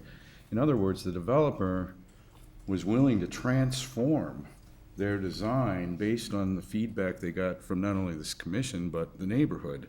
And those rooms were filled as well during those hearings with concerned neighbors and citizens. So I guess what I'm suggesting is that don't keep coming back with the same footprint and just tweaking it around the edges. I mean, the second plan had a swimming pool added to it. Well, I didn't really think that addressed the essence of what we're trying to accomplish. And, Without sounding patronizing, I think Mr. Booth is probably uniquely capable of adapting what he heard tonight and coming up with something that Right. we'd all be really proud of, Right. frankly. Yeah. Certainly done it Well, elsewhere. Along those lines, I asked the question after, I believe, the second meeting on this is, after our March meeting, is should that building, the apartment building, whatever number of stories it is, along Laurel, be, rather than one building, should it be 2 or more? Well, And I would I would raise that as a question. I don't have an answer. I'm not willing to give a directive that that's what it ought to be. But what I'm sensing from the commissioners. You mean along Western? I'm sorry, what did I say? Yeah, right. Well, we understood to be Western. Right, not much. But I'll tell you, you know, in any case, whatever is presented next time, I'd like to see an elevational perspective from Franklin. Because even if this was a 6-story structure on Laurel at the hard commercial intersection, hard corner. Grade is different. What's really gonna affect the local residents is what they're gonna stare at every day from the north end of that project. I think, almost, the southern end is almost more defensible than the northern end, and we don't see a perspective of the northernmost building, the northeasternmost building. Sure. So, Let me ask the commissioner, is there another matter or directive that we haven't talked about that should be given? That's missing from our discussion so far. Kathy? Can I ask for clarification? I think I heard a couple different things. I believe I heard a couple of the commissioners state that they're less concerned about the exact number of units and more concerned about the overall site plan, the appearance of something less monolithic. I think I heard some other commissioners point to maybe the 150 number. Could you, is it a bottom line density? From a planning perspective, to simply look at the number of units can be a bit deceiving because units can be larger or smaller. And it may be more, or I believe it is more about how the buildings are configured. I think I heard Commissioner Cushman talk about some attributes of the alternative plan, not specifically, but talking about there being more variety in the buildings, there being essentially more buildings with less mass, less monolithic. So I just ask that you give a little bit clearer direction on density. More distinctive architecture. That's gonna be. I understand, but, I heard a phrase earlier this evening, fits the fabric of Lake Forest. I don't think a dormitory quad design is what we're really looking for. So that's more the point than specifically the number of units, because Again, I think the difference between 150 and 172 isn't that enormous. So, yes, I agree. It's not so much the number as it is the context in which the number is designed. that's helpful. And just to summarize, there's a mix between supporting a north-south road going through, with the majority of the commission supporting that connection for the reasons stated. There's clear consensus that the buildings at maximum should be 3 stories. Along Western. Everywhere. Oh, yeah. 3 stories in general, Right. without trying to Yep. design something by committee. I heard some input to provide, or to direct the petitioner to do some further study of the roof elements, to not simply create a roof that responds just to the height issue, but again, to look at the overall quality of the development. And last but not least is that if to get there, it means less open space, the answer is yes. I would agree with that. You agree with it? Yes. Well, it was, we said that already. Yeah. Right. Within the context Of a good what it plan. looks like. And then I may be alone in this too, that there's a direct correlation to the number of rental units to the difficulty in selling the homes. I don't know if you, I think that for it to be a successful plan, it's hard for me to support this number of rental units because I believe that it adversely affects the ability to sell the home. Is there a number you would accept?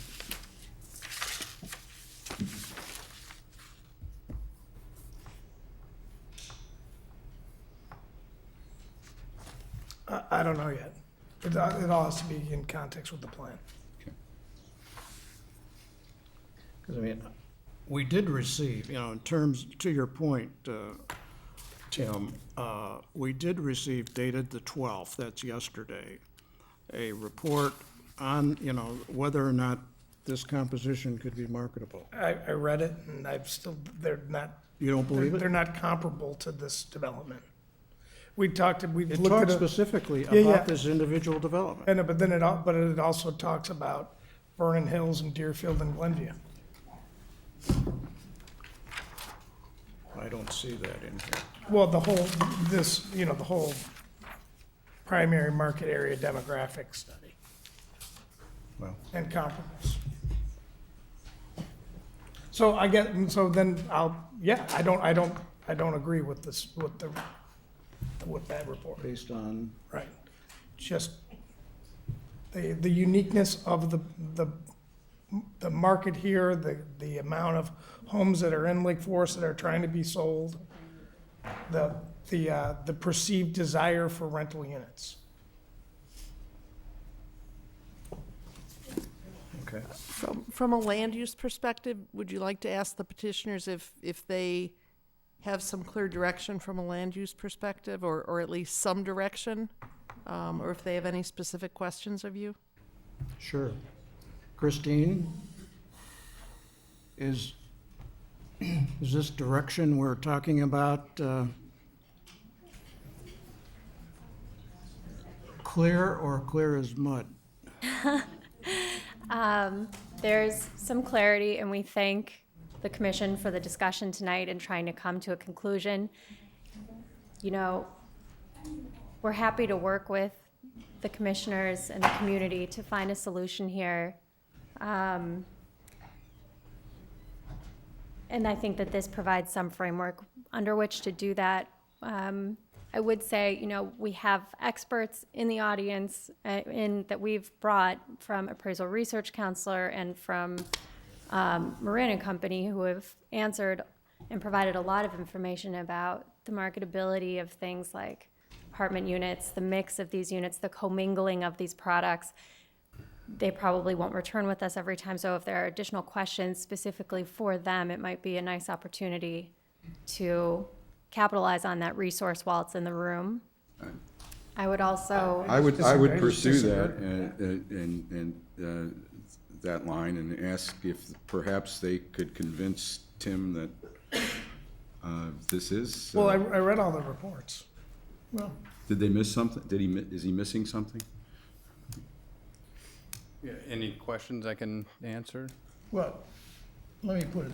He is saying he doesn't buy the May 12th report from Appraisal Research Counselors. And I didn't get any hear any specifics as to that. I'm not sure what else more we can add to that. We hired a reputable market consultant to come up and study the market. We've established that, I'm not sure, unless I knew more specifically, I could maybe respond to something, but I'm kind Well, of at a you did loss. respond, they did respond that the comp was the Aqua building in Chicago and the Laurel apartment next to the condo. And we got direct conflicting testimony from the public that neither were really comparable. Well, I would ask Gail if you would respond to that. I mean, and also respond to my question is, are you, or I should, go ahead and respond, and then I'll ask the question of focus. Sure. So you were asking the question about the compatibility of rental and condominium or for sale and rental together. And I think you can look at a number of new communities nowadays where they have a mix of product type.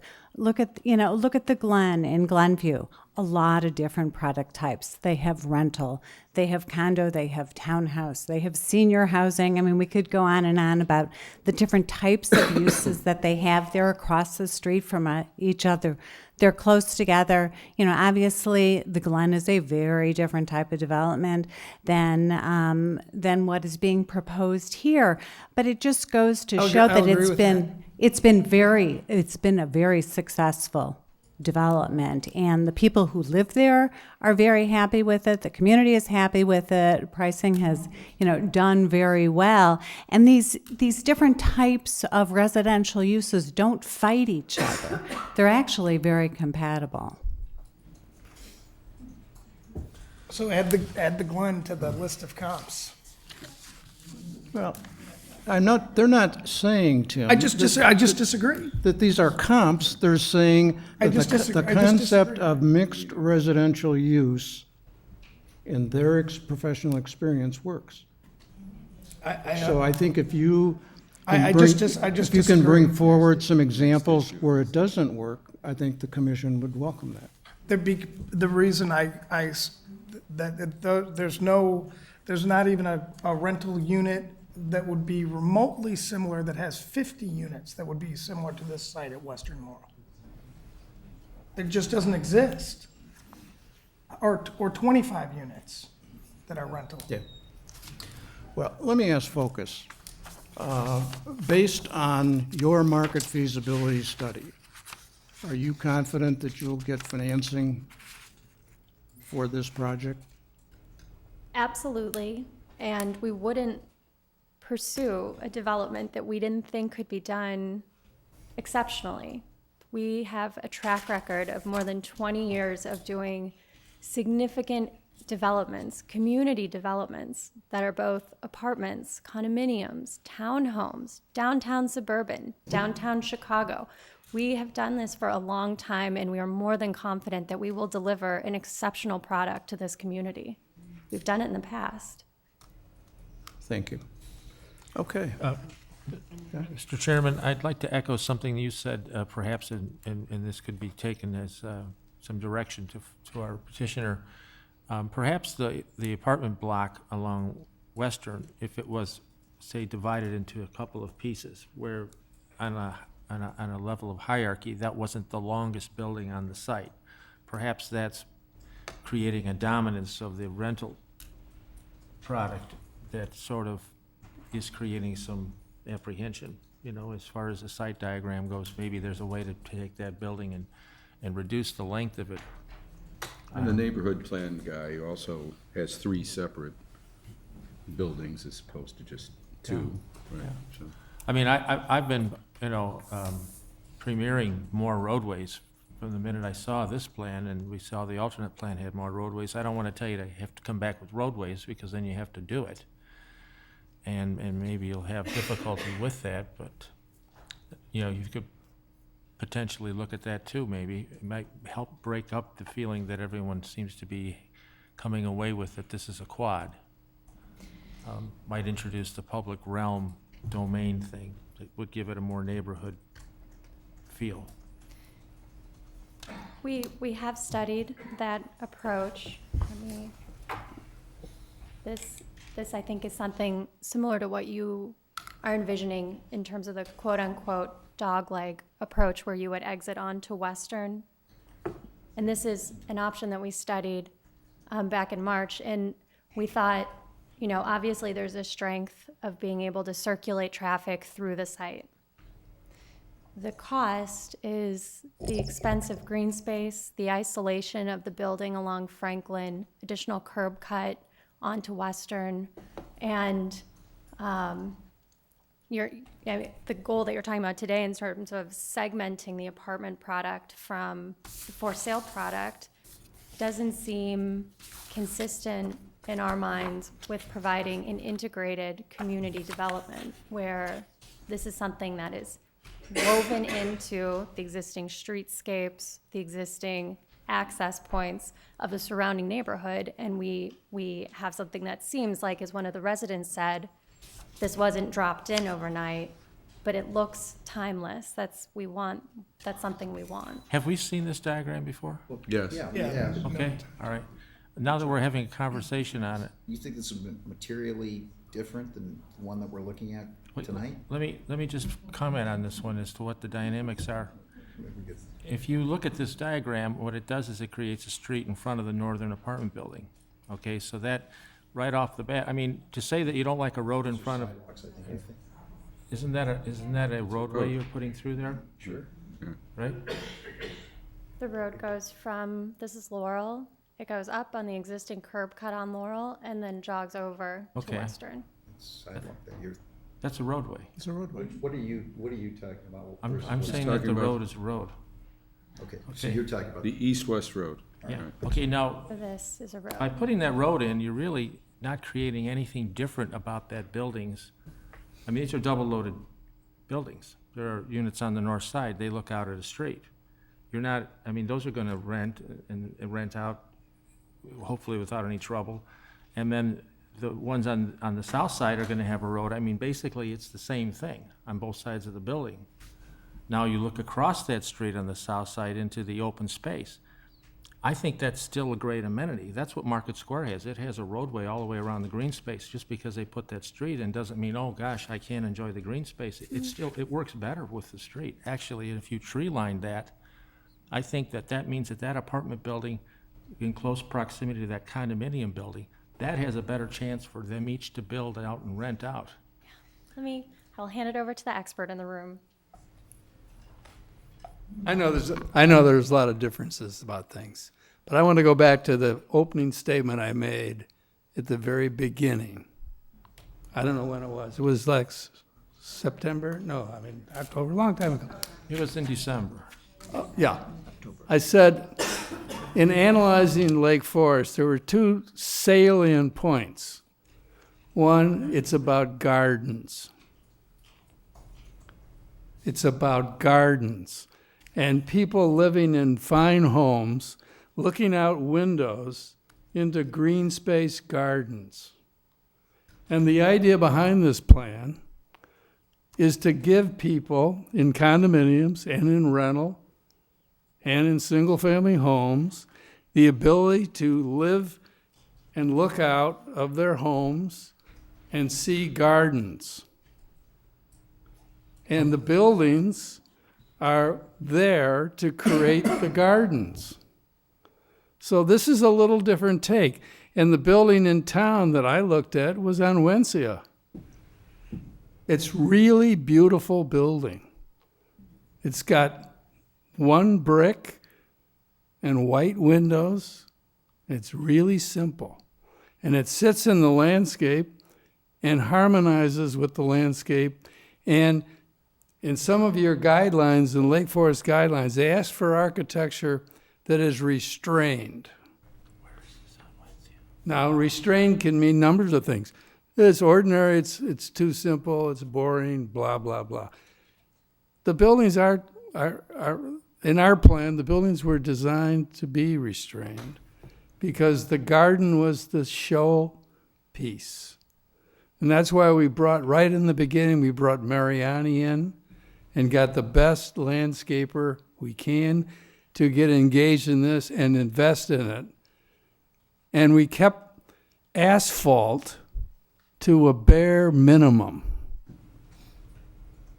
And we put the road through because that's what we were asked to do.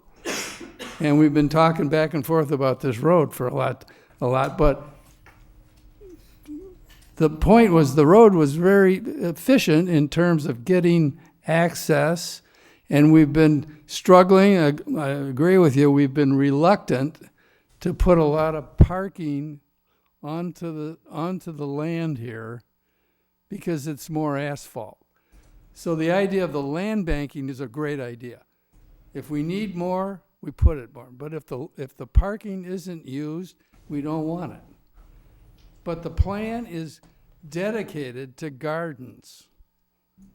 And the gardens for the benefit of the people who live there, who can look out and have a vista, because every apartment has at least a vista of, I don't know, at least 60, 70 feet of a typical, like a yard scale, so that they can enjoy the kind of experience of living in Lake Forest that people with 2 or 3 acre estates have.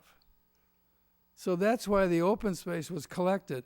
And the third thing is, the other inspiration, of course, is Market Square, which happens to be a little longer than a football field. And it's a big space. It's generous. And the idea of there are automobiles that go into Market Square because they're stores. And people have to park their car in front of the stores. But imagine Market Square without the streets, where people could walk through gardens And that's what the gardens are. Now, the gardens public gardens were set back on Western quite a ways, over 100 feet at the south end. And that's a garden, and you can see we brought the sidewalk in through that with a way of inviting the public, people that don't live there, people that are walking down to town and seeing, being able to walk through a garden, not walking along Western Avenue, but being able to walk through that garden. And the people then who live, they can walk, people who don't live there too are invited to come in and walk the pathways and cut through the open space in the center. And it's not a gated community, it's an open community, it's in the fabric of Lake Forest. A lot of people with big homes and fancy gardens don't invite the public in to walk through their yards. But in this case, we thought knitting it into the community was a good idea. So I want to defend the plan because we've spent time thinking about it, and we've looked hard at Lake Forest. What attracts people to Lake Forest? I think it's gardens. It's not architectural interest. It's more the landscape and the gardens and having a way of connecting to nature, and that the natural world is the star of the show. So that's the idea behind this, and that goes back to the arts and crafts tradition in England and in America of natural materials, simple buildings. There's another one, Crabtree Farm up on Sheridan Road. You know, they're very simple buildings, but it's quite stunning because it's organized in a garden way. So I wanted to defend the plan. I don't want you to get to think that we haven't looked and appreciated and tried to understand Lake Forest. We just haven't understand it more probably differently than most developments that happen in other communities, because we can have a great garden here. So I just wanted to say that. Thank you, Larry. I heard all that before, and I actually understand about gardens because I love them to death. But I don't think that this is particularly a garden site. I think it's a neighborhood that we're trying to create, and I think the street brings people in a way that gives them partial public ownership, and I think that would energize this and contribute to its great success. And you won't lose your open space. I mean, you're talking about internalizing it to the point where, from what you say, no one would ever dare buy any of these perimeter units that don't get to enjoy that internal space. They would not have that visual link to it. We just disagree on it, and I don't want to prolong the scholarship on that, so Okay. at any rate, Further discussion on directions. Kathy, are you clear, or at least clear as we can be? I think we have some direction to work with, and we'll certainly meet with Focus. I think I hear that you want to see something, a plan that looks different, is more than tweaked, and I have noted your other specific comments, so we will be responsive and come back to you as soon as we can. Yes, go ahead. Yes, to the microphone. Yes, come up to the mic and identify yourself, please. My name's Linda Rosenberg, and I swear that I tell the truth. Say your name. Tell us over the mic your name and address, please. Thanks, Chairman. What I'm asking, and I'm a resident, I live on Laurel. I've just been shown this fabulous redevelopment plan, and my question is, when you look at this streetscape of Market Square and you drive down, this is a very similar look where you have a very formal entrance. And I think that the committee should give this an opportunity to look at it, maybe discuss it more before we make any type of decision on density. I think streetscape is extremely important. And you've heard today from very intelligent, cerebral, conscientious people that live here.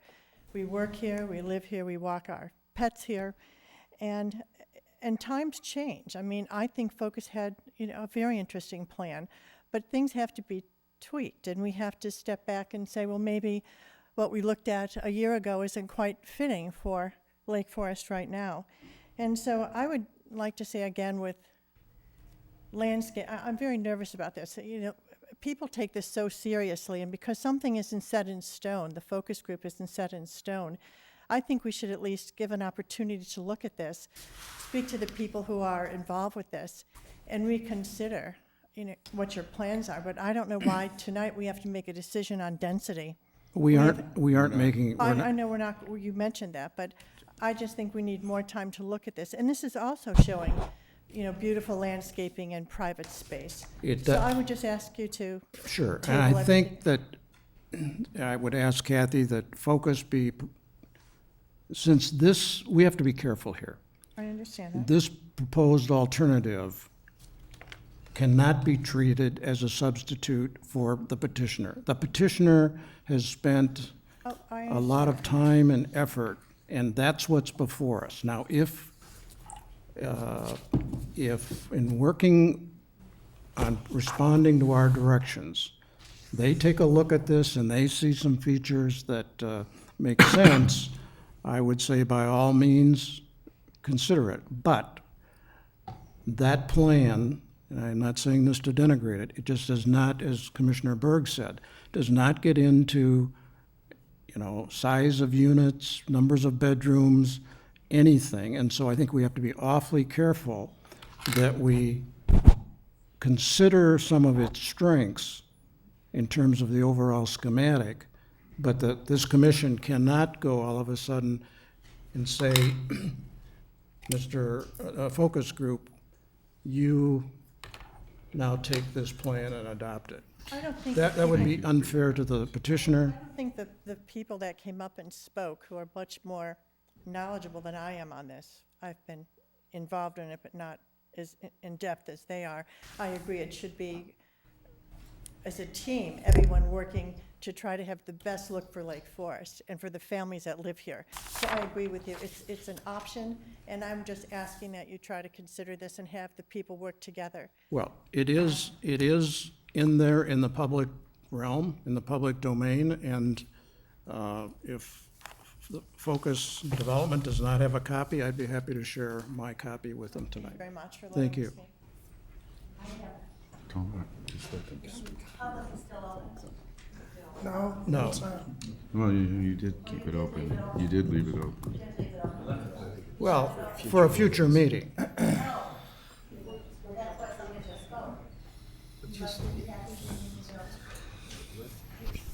Yes, the commission will take testimony at the next meeting and also accept written testimony anytime. But No. for now, The public hearing, the formal public hearing process is still open. I did not close it.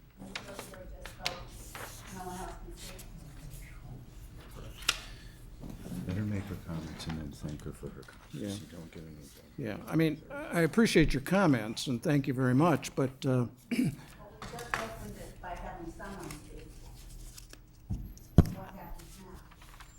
I would encourage you we to have a submit anything mandatory in adjournment writing. date, we have a mandatory adjournment time in 10 minutes.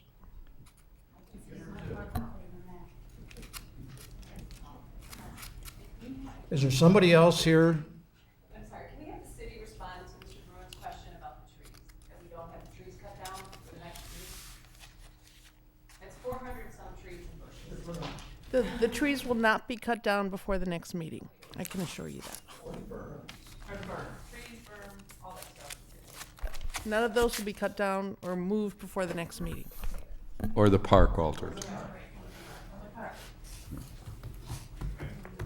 Cleanup work will continue on the site. There will be some additional borings dug, but the berms will not be removed, and the trees will not be cut, other than if there's some brush that needs to be cleared for purposes of doing the investigative work.